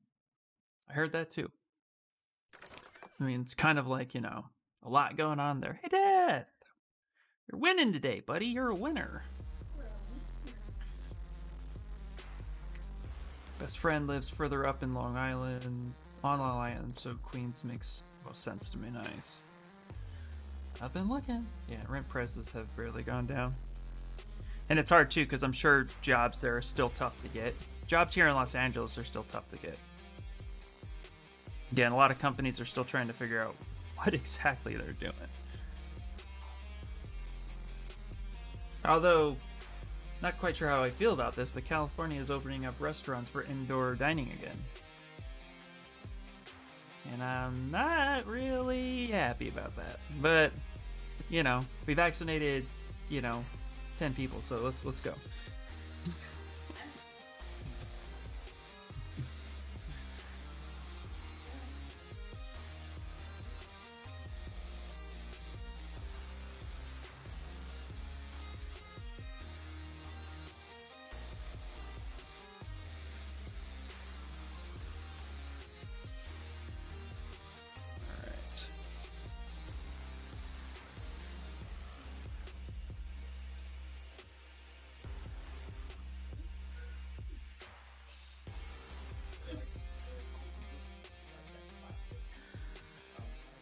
I switch it. Okay, good. J. Crew's here. Just placed an epic flying road, like a boss.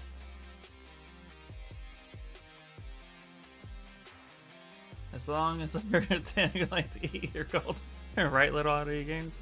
Exactly.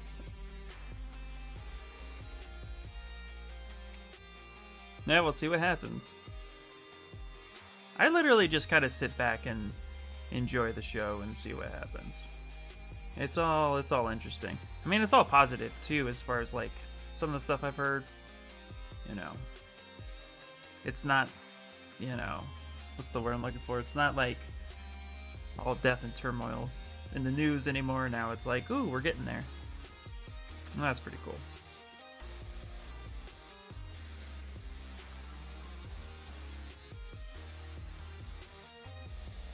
Hey!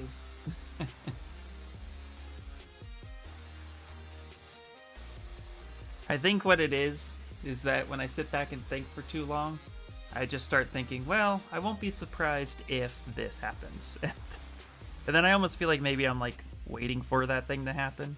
I don't mean to. I try to have a positive outlook. I just feel like that's hard some days.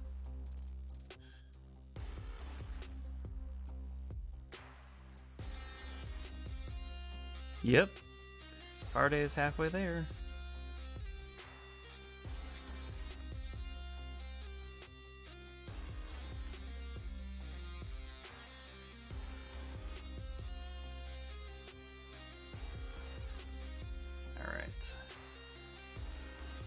Let's do back face.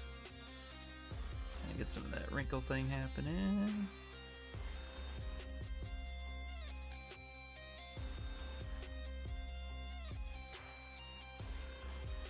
Yeah, working at education, yeah, working for the state has its advantages for sure at this point.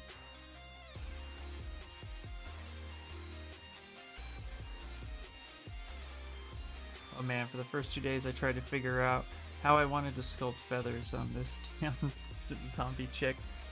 Do you have an update, Mofapa? I want to see it, buddy. I kind of saw what you have posted so far and I really liked it.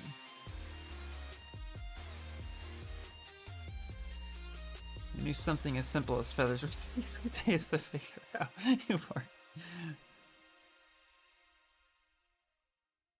It's all good, man. I haven't sculpted a feather ever. So you're up on me, man. You're doing better than me.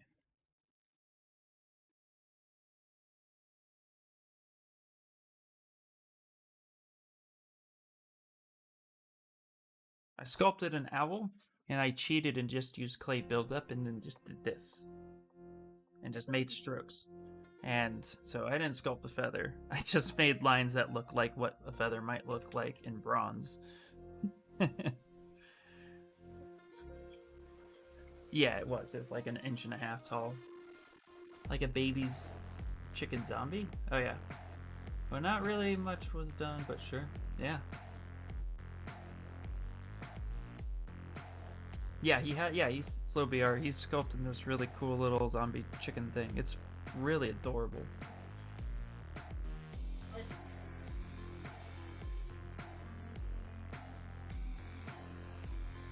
It's weird and I like it. Which pretty much feels how art should be sometimes. Alright.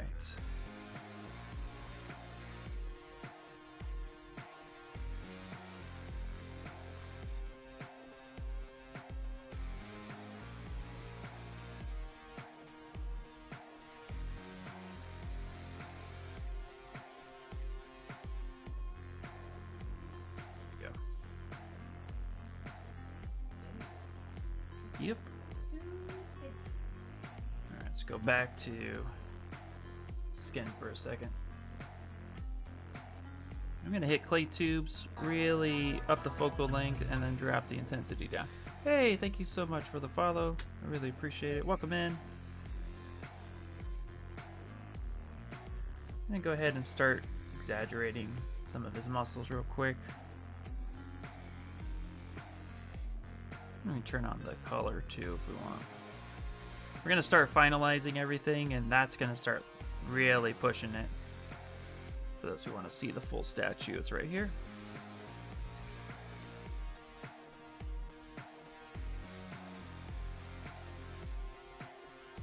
Or it's not. Okay.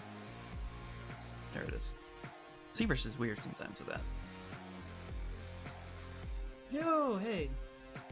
Uploaded on Discord. Nice, I want to see.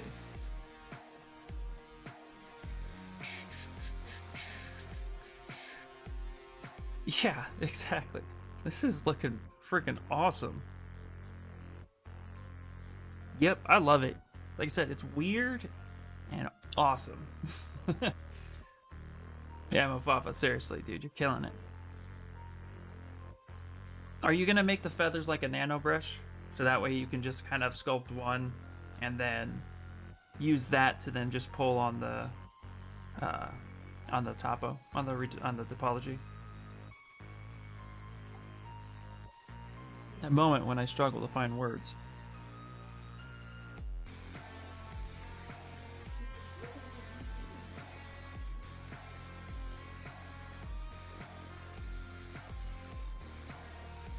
Yeah, dude.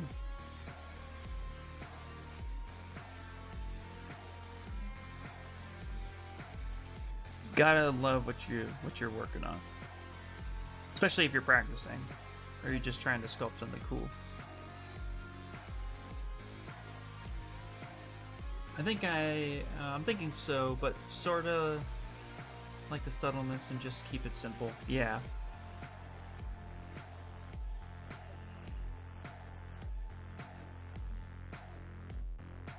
I get that.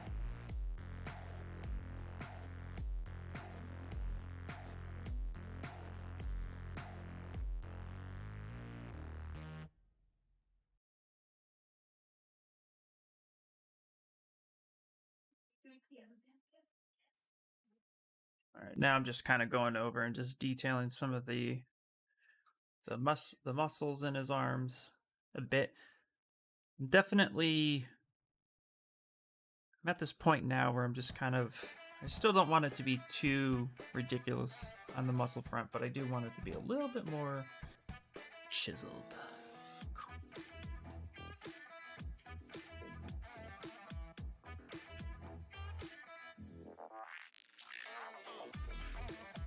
Yeah, like a hint that there are feathers. Nice. If you made a diorama where he like had a pile of his feathers, like all of his feathers fell off, or like a trail of feathers, that could be cool.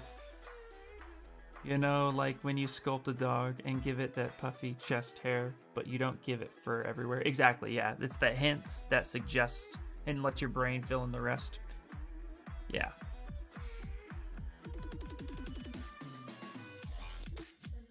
It's definitely easy to go overboard too.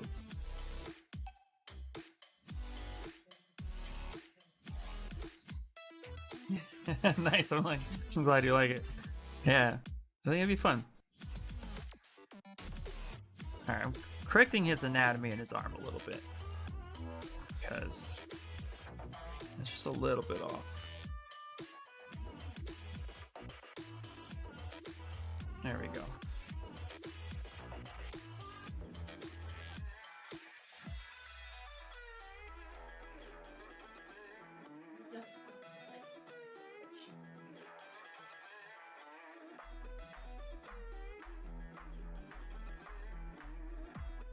Okay, so that's a weird little ZBrush error, but it works. All right. All right, guys, I think I'm going to start getting this final, and then we'll end up cutting it. So, kind of slicing some things up. I think I'm pretty much ready to start doing that. Is at this point, I don't see much more I want to do to it.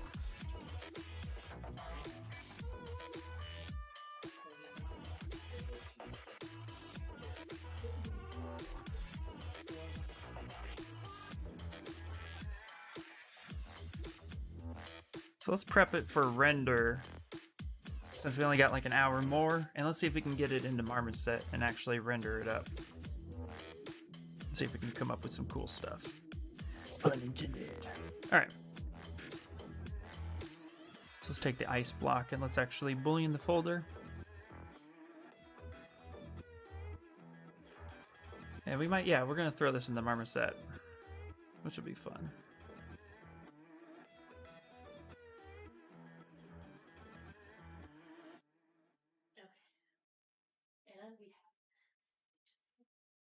Okay, let's go ahead and save it. Sub-Zero post. Let's actually go to 16, and then we'll start pulling the render one.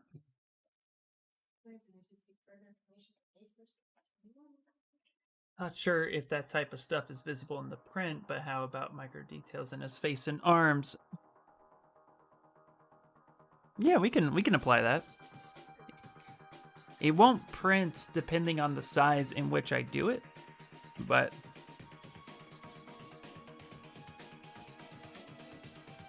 yeah, we can definitely add some skin texture in here. He has a little bit. I didn't go too crazy with it. We zoom in on his face for a second. I think a lot of that might have gotten softened. Yeah, let's do it. I got no problems with that.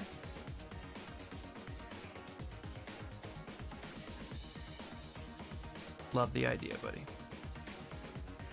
Let's actually pull out some of that. Okay.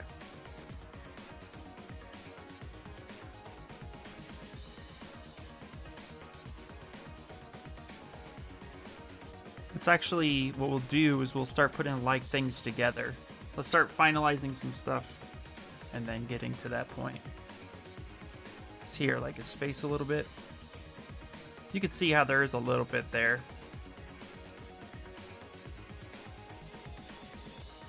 Let's see here. Actually, you know what? Let's use the standard brush for this. And let's go ahead and do the drag rec. And there are some alphas here that we want to use in Zbrush, Zbrush Alpha, and they have some nice skin stuff in here. So bumpy skin, we can double select that.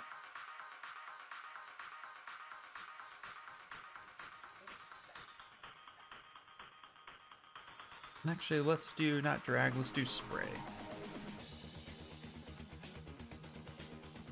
We'll actually kind of cut that on a permanent. Let's open it up a little bit. Go bigger. The bigger go. Really push.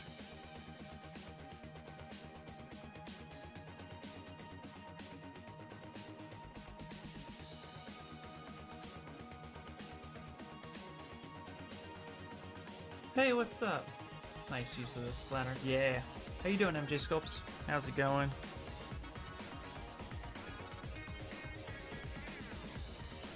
Yeah, I'm really digging that splatter brush. Felt like a good fit here.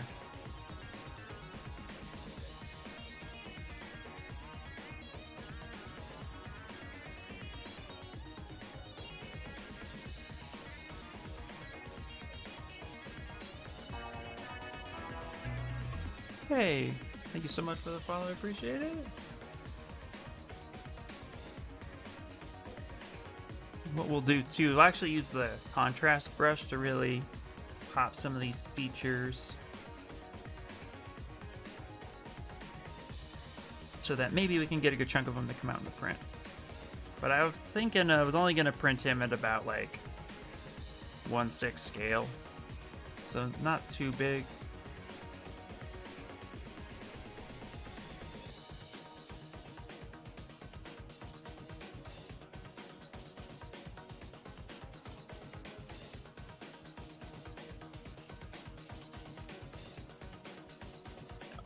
Let's do the /3. Drop the intensity, kick up the lazy. Oh man, tried using nano mesh. All the feathers, wait, all the feathers all came out the same, no variation. I'm gonna have to mess a lot with the settings. Yeah, the settings are the cool part. You definitely want to do that.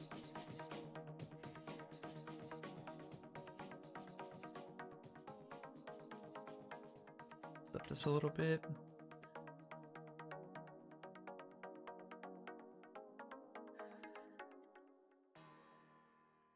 Increase this a bit.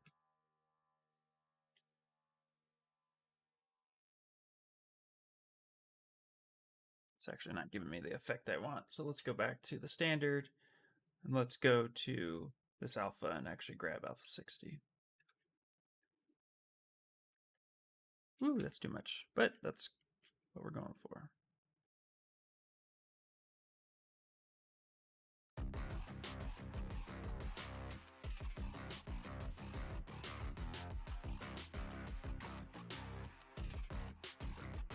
Smooth that down a little bit.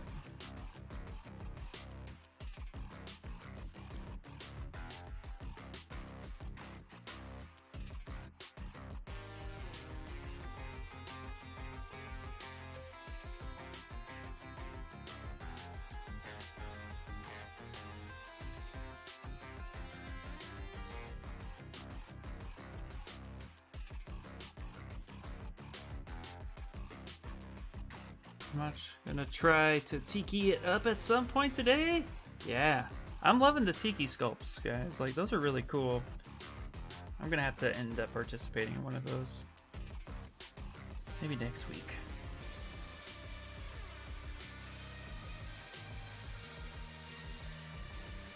I feel like sometimes it's hard to like just even jump in on small little like fun sculpts when you're like working on a project for a client. I just want to finish it. I want to get it done.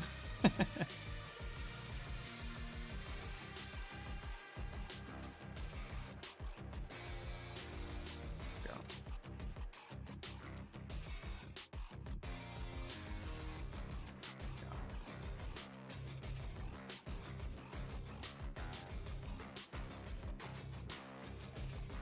In the tiki room.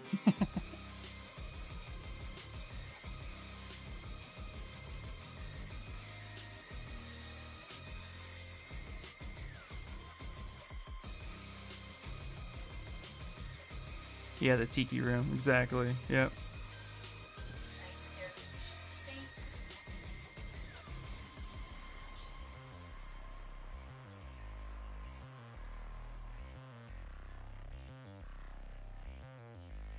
I haven't started mine yet, but I'm working on figuring out Papa. But I'm definitely making a second one to go with last week's at some point today. Nice.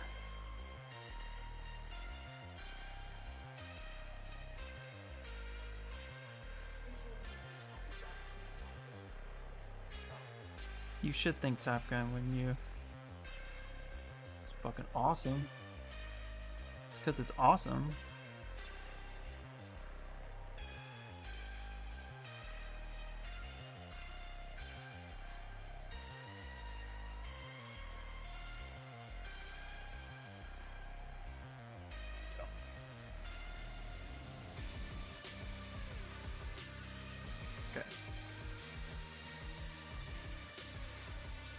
Come here real quick. Let's now add, let's go back and add some textures here.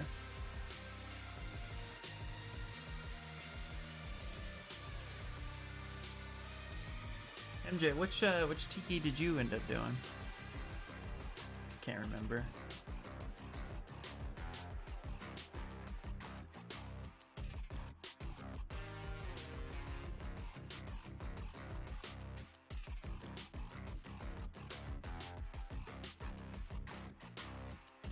Really push that.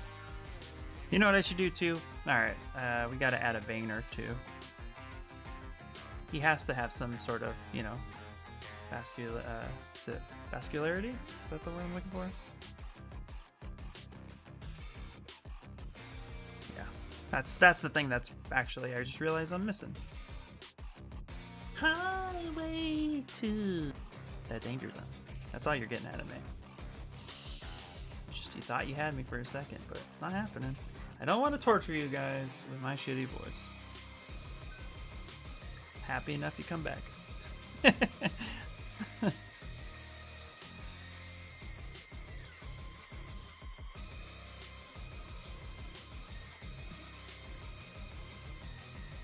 Lana! Danger zone!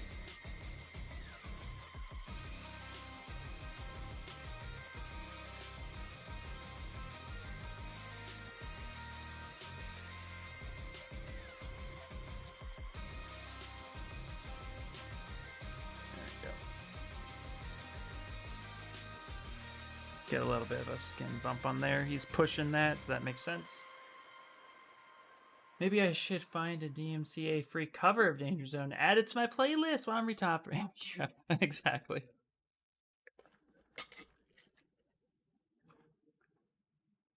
Okay, so looking at my own veins for a second. I want to make sure I get the right vein in the right place. Let's see. Just gonna look up bot colors real quick. Where's that vein?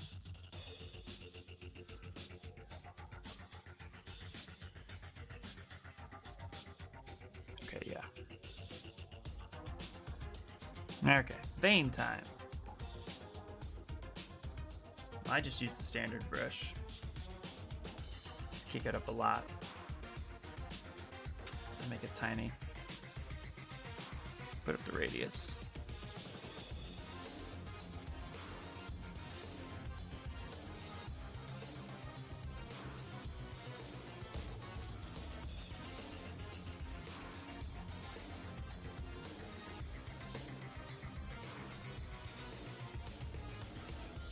Just try it one more time, a little bit bigger.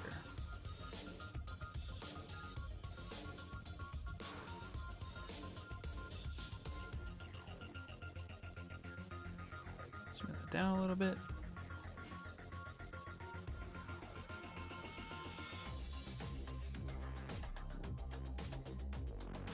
There we go. That's better.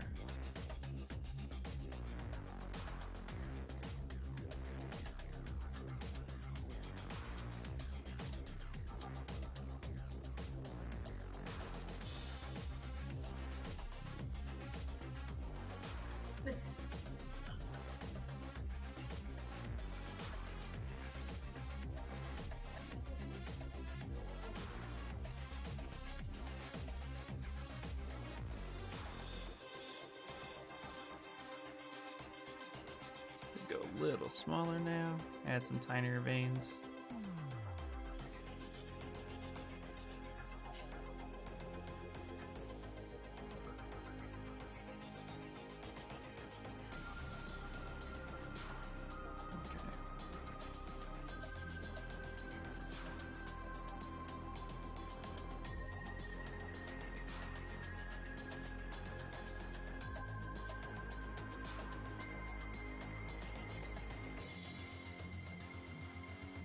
Just kind of soften that down just a little bit. Not popping too much.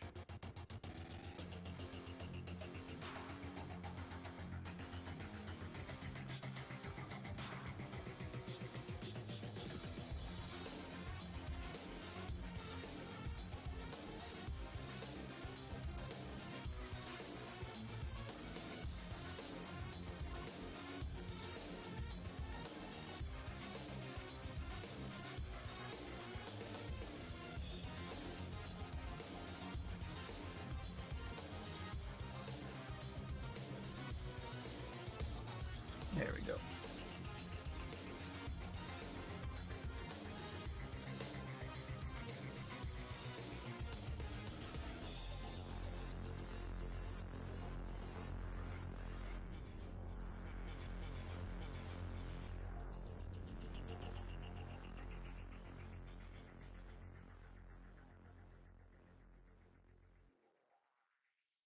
There we go. There we go.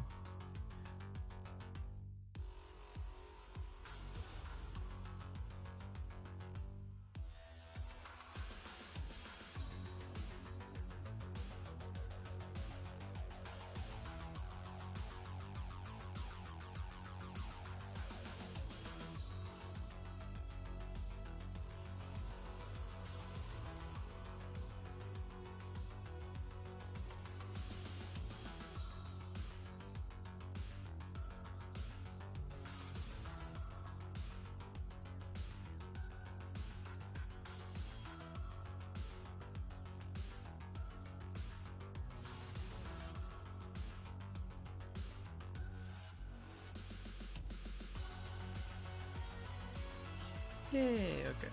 There. Don't mean to be super quiet. For some reason, veins just like need a little focus.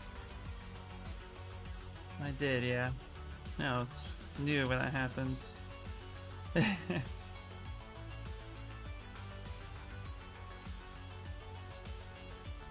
Hey, Next Knox, what's up, buddy?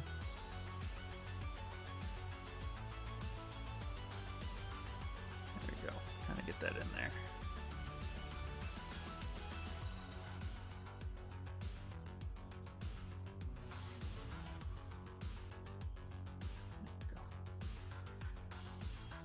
Just want them to be a little different.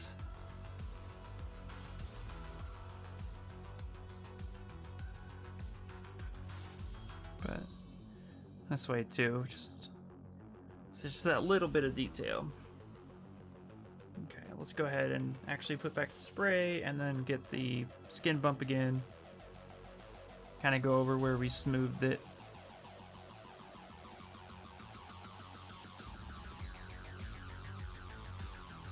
So that way that texture's there. Not much, generally. Sailing through the sea and software crashes. Oh yes, that's always fun.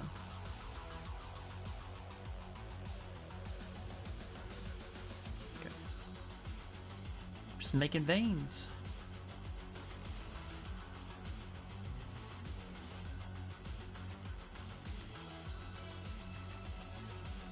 Little hints of one. There we go. Tweak, fingers crossed, success, save, repeat. Yeah, exactly. Oh man. That always sounds like fun. There we go. Yeah, and that vein is just enough. I feel like he needs a little something right here. Yeah, slash 3 brush. Well, good luck, buddy. What software are you really struggling with the most?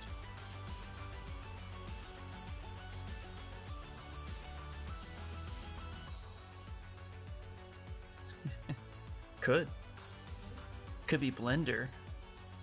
Could be dear old Maya too.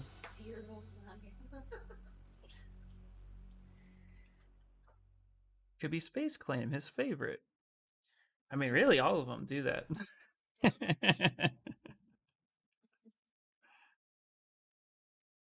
Especially Zbrush. This moment's my good old friend Space Claim. Yeah. Oh boy. That's always fun. But also some Blender issues this morning. Yeah.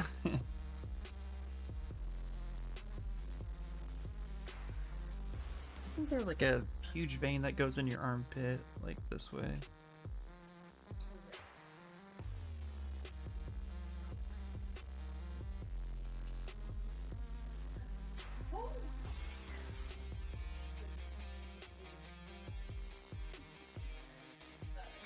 Got a student edition of Maya. Now I need to get some good tuts. Nice. Having a couple renders that freeze at the last tile. Ugh. That's crazy. Hey, what's up, Witch Cat?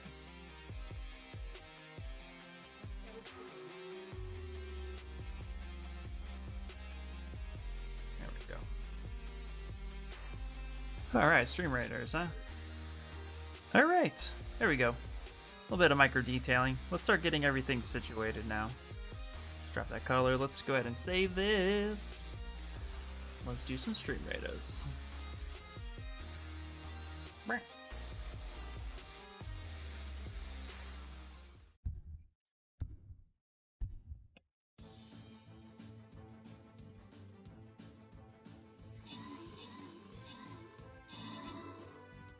Did I tell you guys I'm never, ever, ever going to use the Ethernet port on a motherboard again?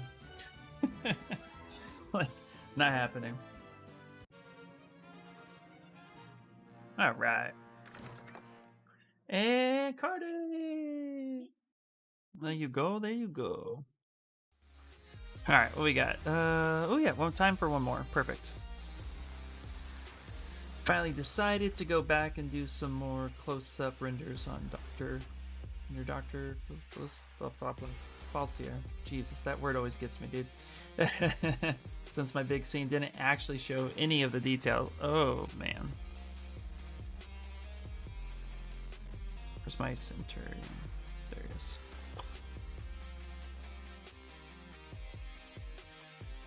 Oh boy, yep. I remember you putting in a lot of time and effort on that. Yeah, to not show it, that sucks. Because you did a lot of work. Okay. Well, this is where we are. Let's start finalizing some stuff. This is where the files are going to get really big really quickly. So we're going to save it.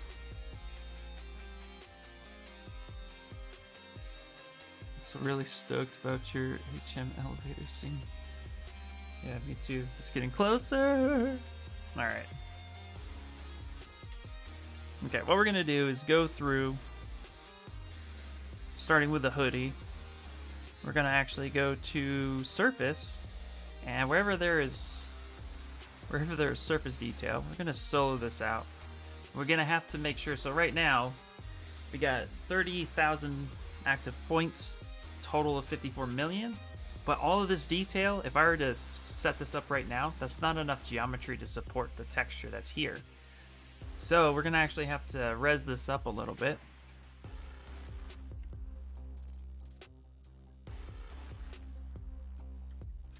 To at least a mil, and then go ahead and hit apply to mesh. And keep that kind of mesh going like that. And then to make that pop a little bit more, let's go to deformation. Let's go to contrast, which is still a new feature in the last couple updates. Actually, we're going to pop that up by like 30%. This guy needs a shower pen after this. Ultimately, my plan is to program the sequence in Unreal for VR. Nice. Can you shout on Blood right? Yeah, I think you can. I think I gotta be careful how I answer that question, dude. Man. My Google search is already pretty weird. All right.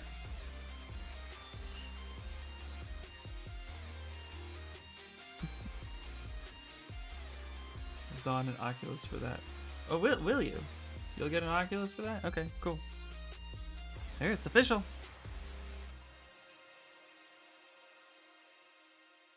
All right, up-res that as well.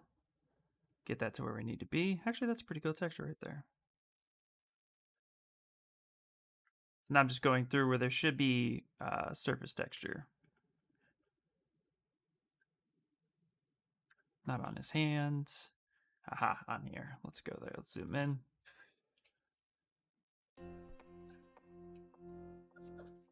Let's apply to mesh. Let's take the contrast and kick that up by like 30%. So I'll keep that detail there.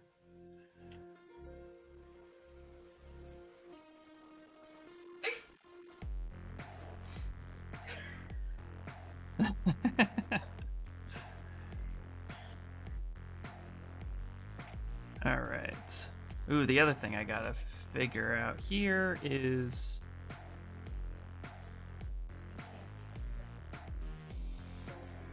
okay, perfect. Checking to make sure nothing else is wrong. Dynamic, gotta apply that. Dynamic, let's apply that as well. What? Apply, not thickness.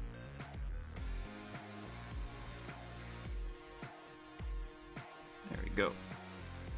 Start applying all of our dynamic subdivisions. Let's go up a little bit to about 2 mil. Say apply. Then again, up that contrast.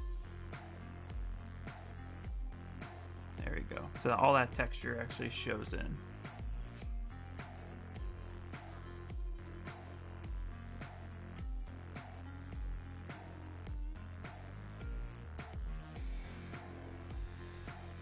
There we go. Oh, that's already 4 mil. That's good. So that should apply pretty easily.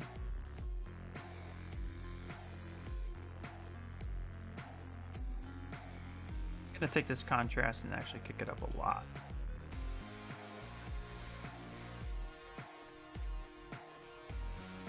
Ooh, interesting. Let's go back into the noise here. Let's actually go, let's edit. Because apparently that didn't kick in how deep I wanted that to, so let's go to strength. Actually push that. Let's push that more.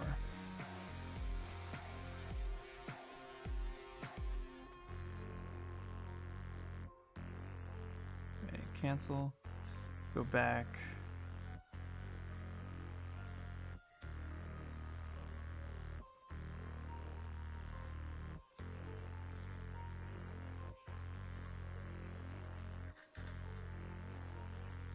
Guess we need to turn off relative and actually kick that up to about there.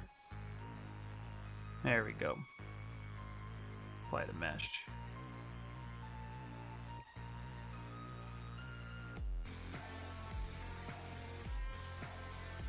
And there we go. All right, so we're gonna have to do that.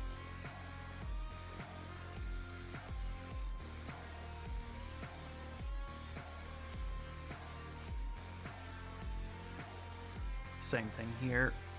Let's come in here, let's edit, turn off relative, frame it.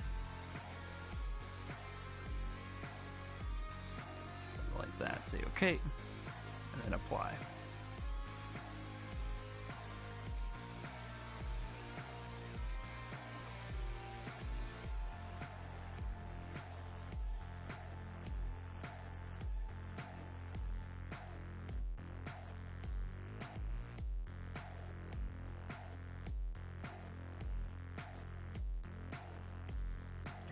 That's pretty close.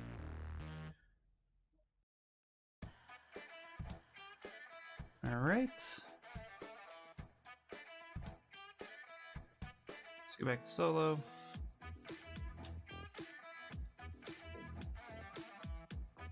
This is about 1 million, so we're actually going to take that up to 4. Just apply that to make sure that that texture stays as well as it can. Kick that up as well.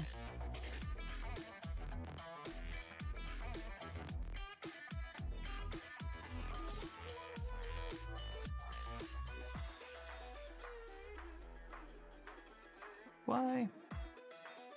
All right, that's all the cloth that needs to be done there. So we went from 54 million to 64 million. So just in detailing alone, we like gained another 10 mil. So pretty heavy file. Have you messed with manipulating UVs on the fly in Unreal, Martin?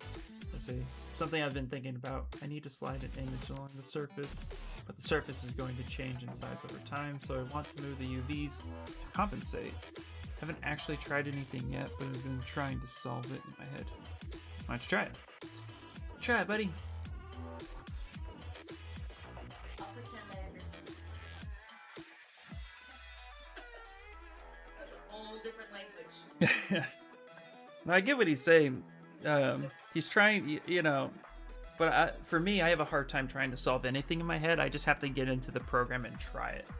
You know, that's the only approach that I've never understood how some people can do. And I appreciate when you can do something like that, where you can like solve it in your head. I'll usually get an idea on how I want to do something, but then I'll have to try it and find out what I thought wasn't going to work, and then I got to figure it out from there.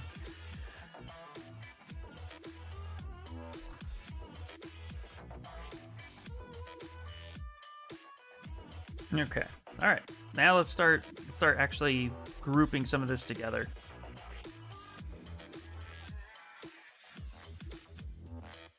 We'll group for the render, and then we'll turn around and I'll end up slicing it later. So we'll take the vest and we'll start merging things together. So let's take solo. And let's actually go ahead and just start merging down. So yes.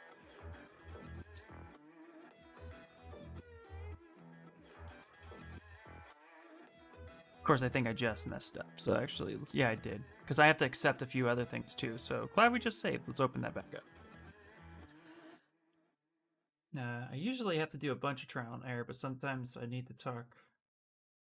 You need to take a step back and think about other possible solutions. They tend to come to me in the shower as you're falling asleep. Usually when I'm falling asleep, if I've tried something, it's usually when I've been falling asleep.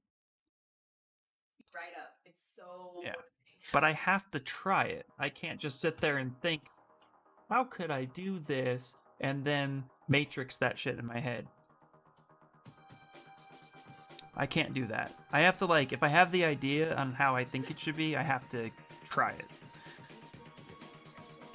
So for me, that's like, I always like am impressed and appreciate when people can think it out in their head and it works first time. Okay, I'm looking for dynamic subdivisions to make sure. Haha, right here. So I have to apply this vest.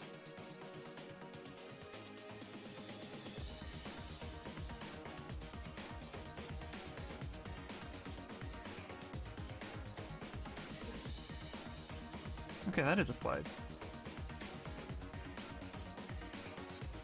Usually at night just before bed. The problem is still there from that day. Actually quite fascinating why we get ideas like that those times, because you're relaxed and your brain starts free flowing. I think it's like uploading all the data to your cloud in the day. There's like a data transfer. Yeah, that's why I go into the refrigerator and don't grab anything I'm saving. That's why, like, in Sherlock, the Mind Palace was really. Oh yeah, that's how I roll. Yep. No, not merge visible. Stop. God damn it. Ugh. That's gonna crash everything. I clicked twice. Like a noob. What a noob. Alright.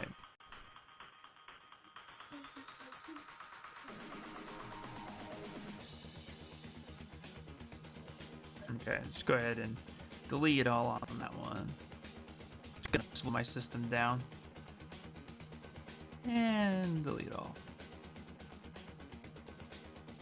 And delete all. Okay. Merge down. Merge down. Alright. So this is the best.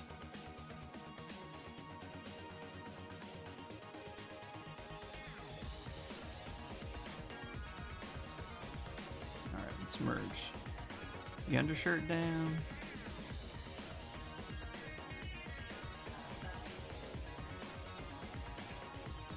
Holy crap, I was just typing my mind. Just...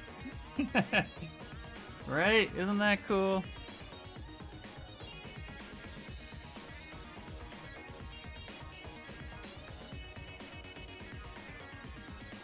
Fine balances, I think, come from Silence of the Lambs. I think Carter was referencing Sherlock. In particular. Yeah, with Cumberbatch. Alright, we're gonna go ahead and I'm starting to merge the shirt now. Merge down. Ah, yes, there too. Okay.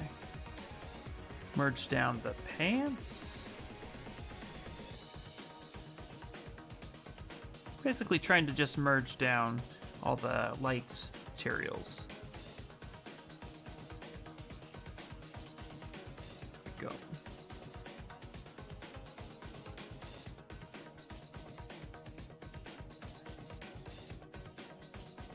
Ah, this is pretty hefty. But we'll end up decimating it. There won't be time to render it on stream today, so I'll probably just render it later today when I'm watching a bunch of how to do this video.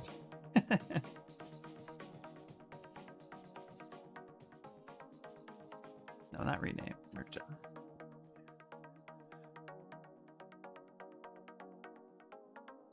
So guys, next week, just a reminder too, Monday through Friday, we're going to be, me and Kamara are going to be dual streaming. So don't forget to check her out, follow her.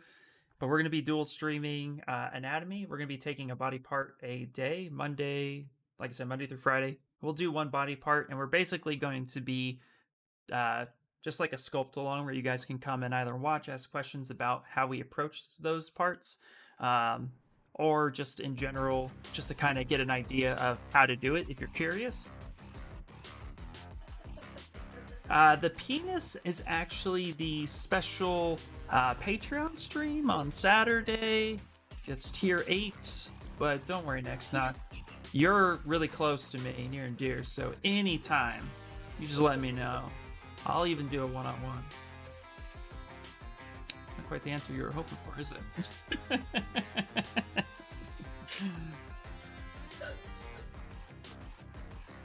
I got you, boo. I got you.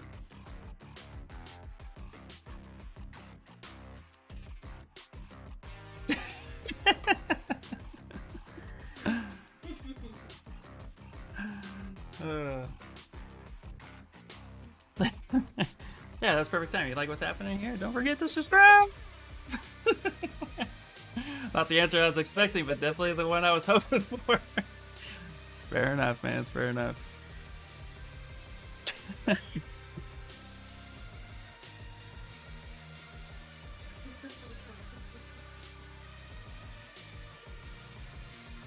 got you.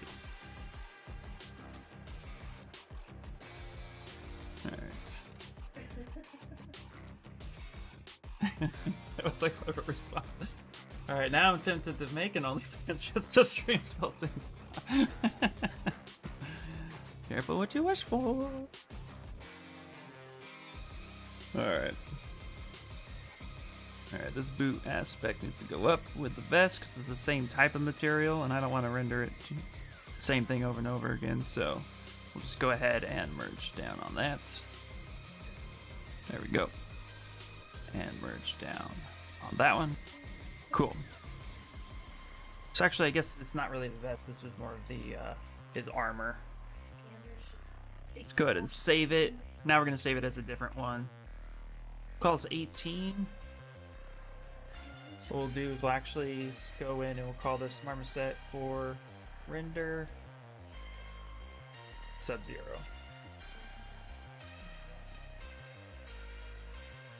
This is rendered, merged.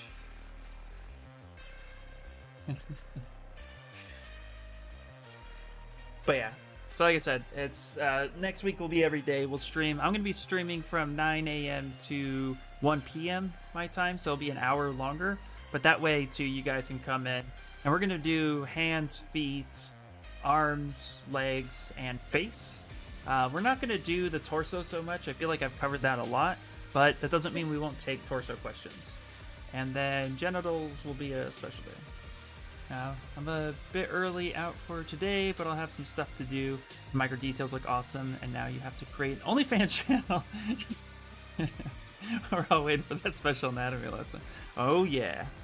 All right, gotta run. See ya. Hit me up later for sure, Ryan. I will. I'm gonna send you my files, Ryan, my cutters, because I would really love some feedback and critique and stuff like that, and work together with that.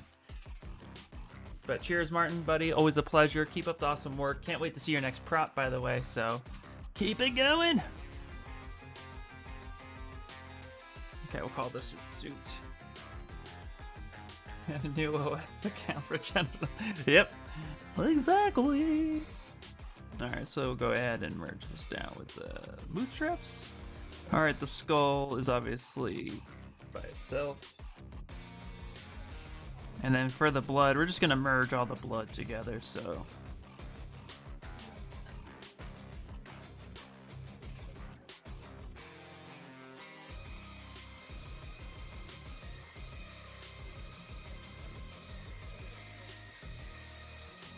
Okay. I'm actually gonna go ahead and merge this down. Rename this iced face.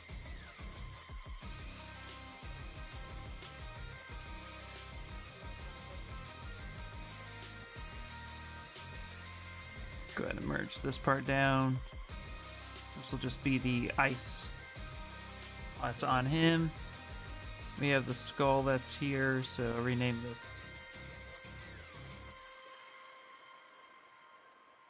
There we go. Oh, I have two skulls? What the hell? Why do I have two skulls? Oh, okay. This one was the temporary one, so delete.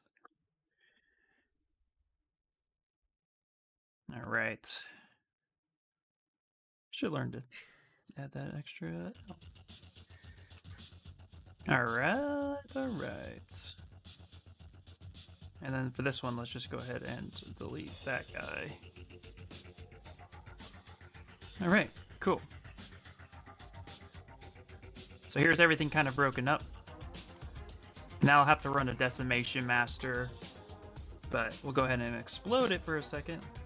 So you can see all the pieces for the render.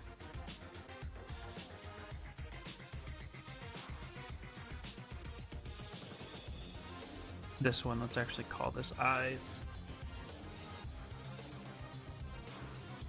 Start renaming everything that needs to be official. Mask, torso. This is the hoodie. Cloth neck. Actually, what we need to do is take this one hand. Or is it take this ice hand? So let's move this up. Okay, merge down.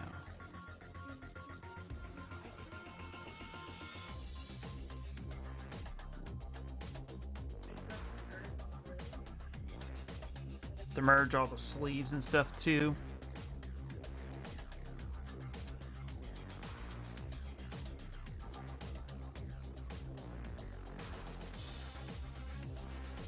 The leather straps, let's merge that. There we go. Okay, for the suit, let's actually come up. You want to try to make it as easy as possible for the whole render. So let's take that guy. Let's merge it down. And merge it down to the cloth neck as well.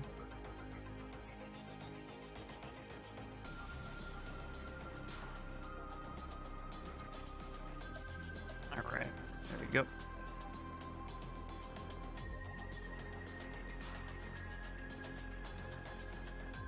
Okay, cool. For the arm sleeves, what's this one? No. This one, let's move this up to the suit. And let's merge that down.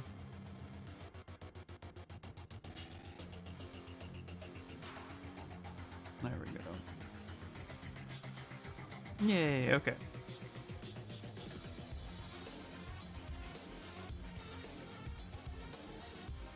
Let's make sure on these sleeves here real quick that it is all accepted, which it looks like it is. So we're going to go ahead and merge the sleeves down, and then we'll merge the armor down. That way it's all the same.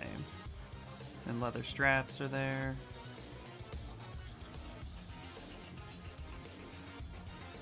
Cool. Doop, doop. And then merge down. Merge down. There we go. Trying to keep everything as uniform as possible.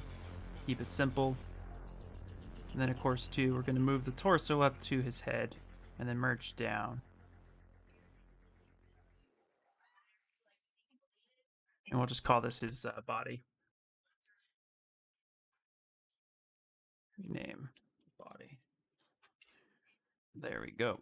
So we have his suit, eyes, body. I want his hands of ice to be left alone. So we'll call this ice hands. Because we're going to kind of try to do a blend material of like the skin texture, but with the ice on it as well.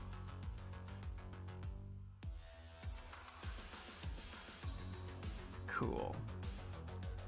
I think that's it. Yeah, that's better. Less to work with. Yeah, the mask, his eyes. Put that back together. All right. There he is. I like him. I think it's looking pretty good.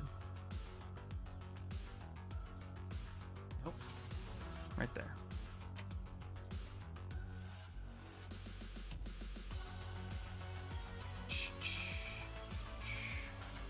All right.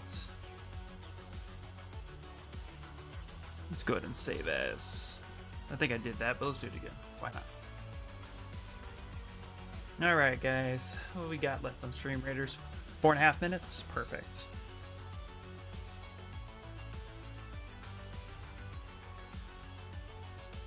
All right. I think now we'll just start kind of decimating this down. Single items. Go solo for a second.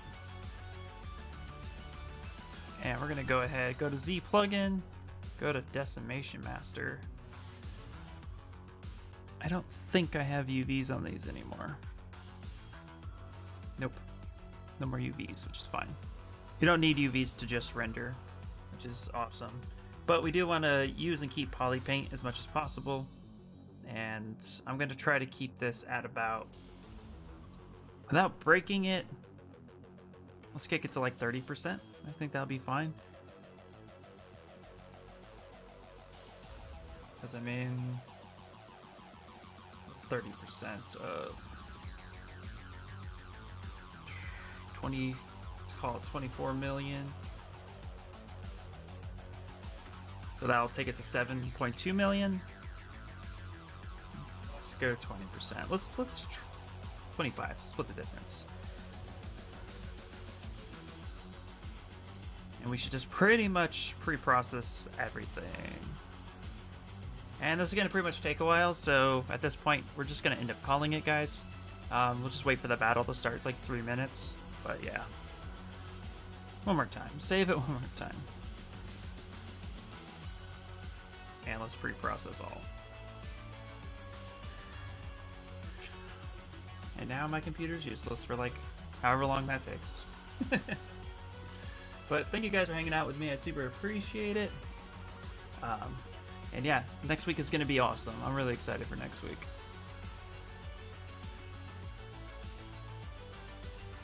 Ooh, Wandering is streaming. Nice. Is he? Wait. Oh, okay, he might be playing something. Nice. All right. Let's go back. Let's go over to Stream Raiders. We got 2 minutes. Glad to be able to hang out. Yeah. Thanks so much, Dolan. Thanks everybody for hanging out. I appreciate it.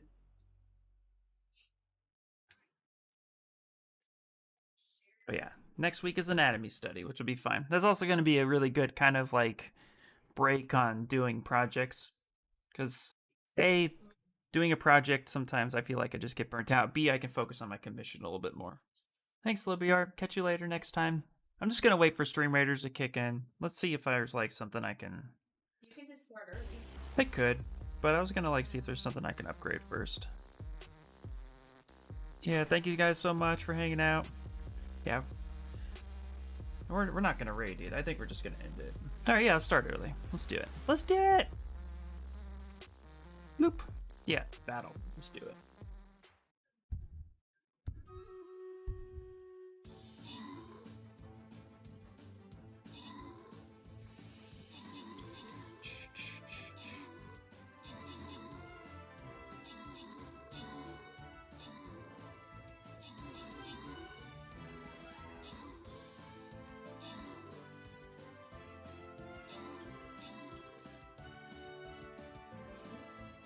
Hey, there's my face.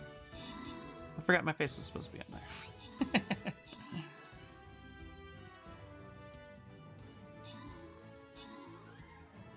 there. Alright!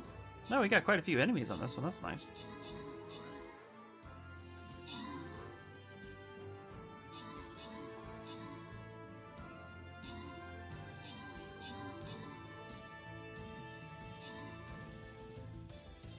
Alright. Alright, guys. That is it for the day. Thank you all for hanging out with me again. I really appreciate it. Death, J. Crew, Sloopy Art. There you guys go. Alright. Alright, guys. And I will talk at you all later, and I will update you all on the Sub-Zero once it's finally going through a render. But until then, I will talk to you guys later. Bye, bye, bye, bye.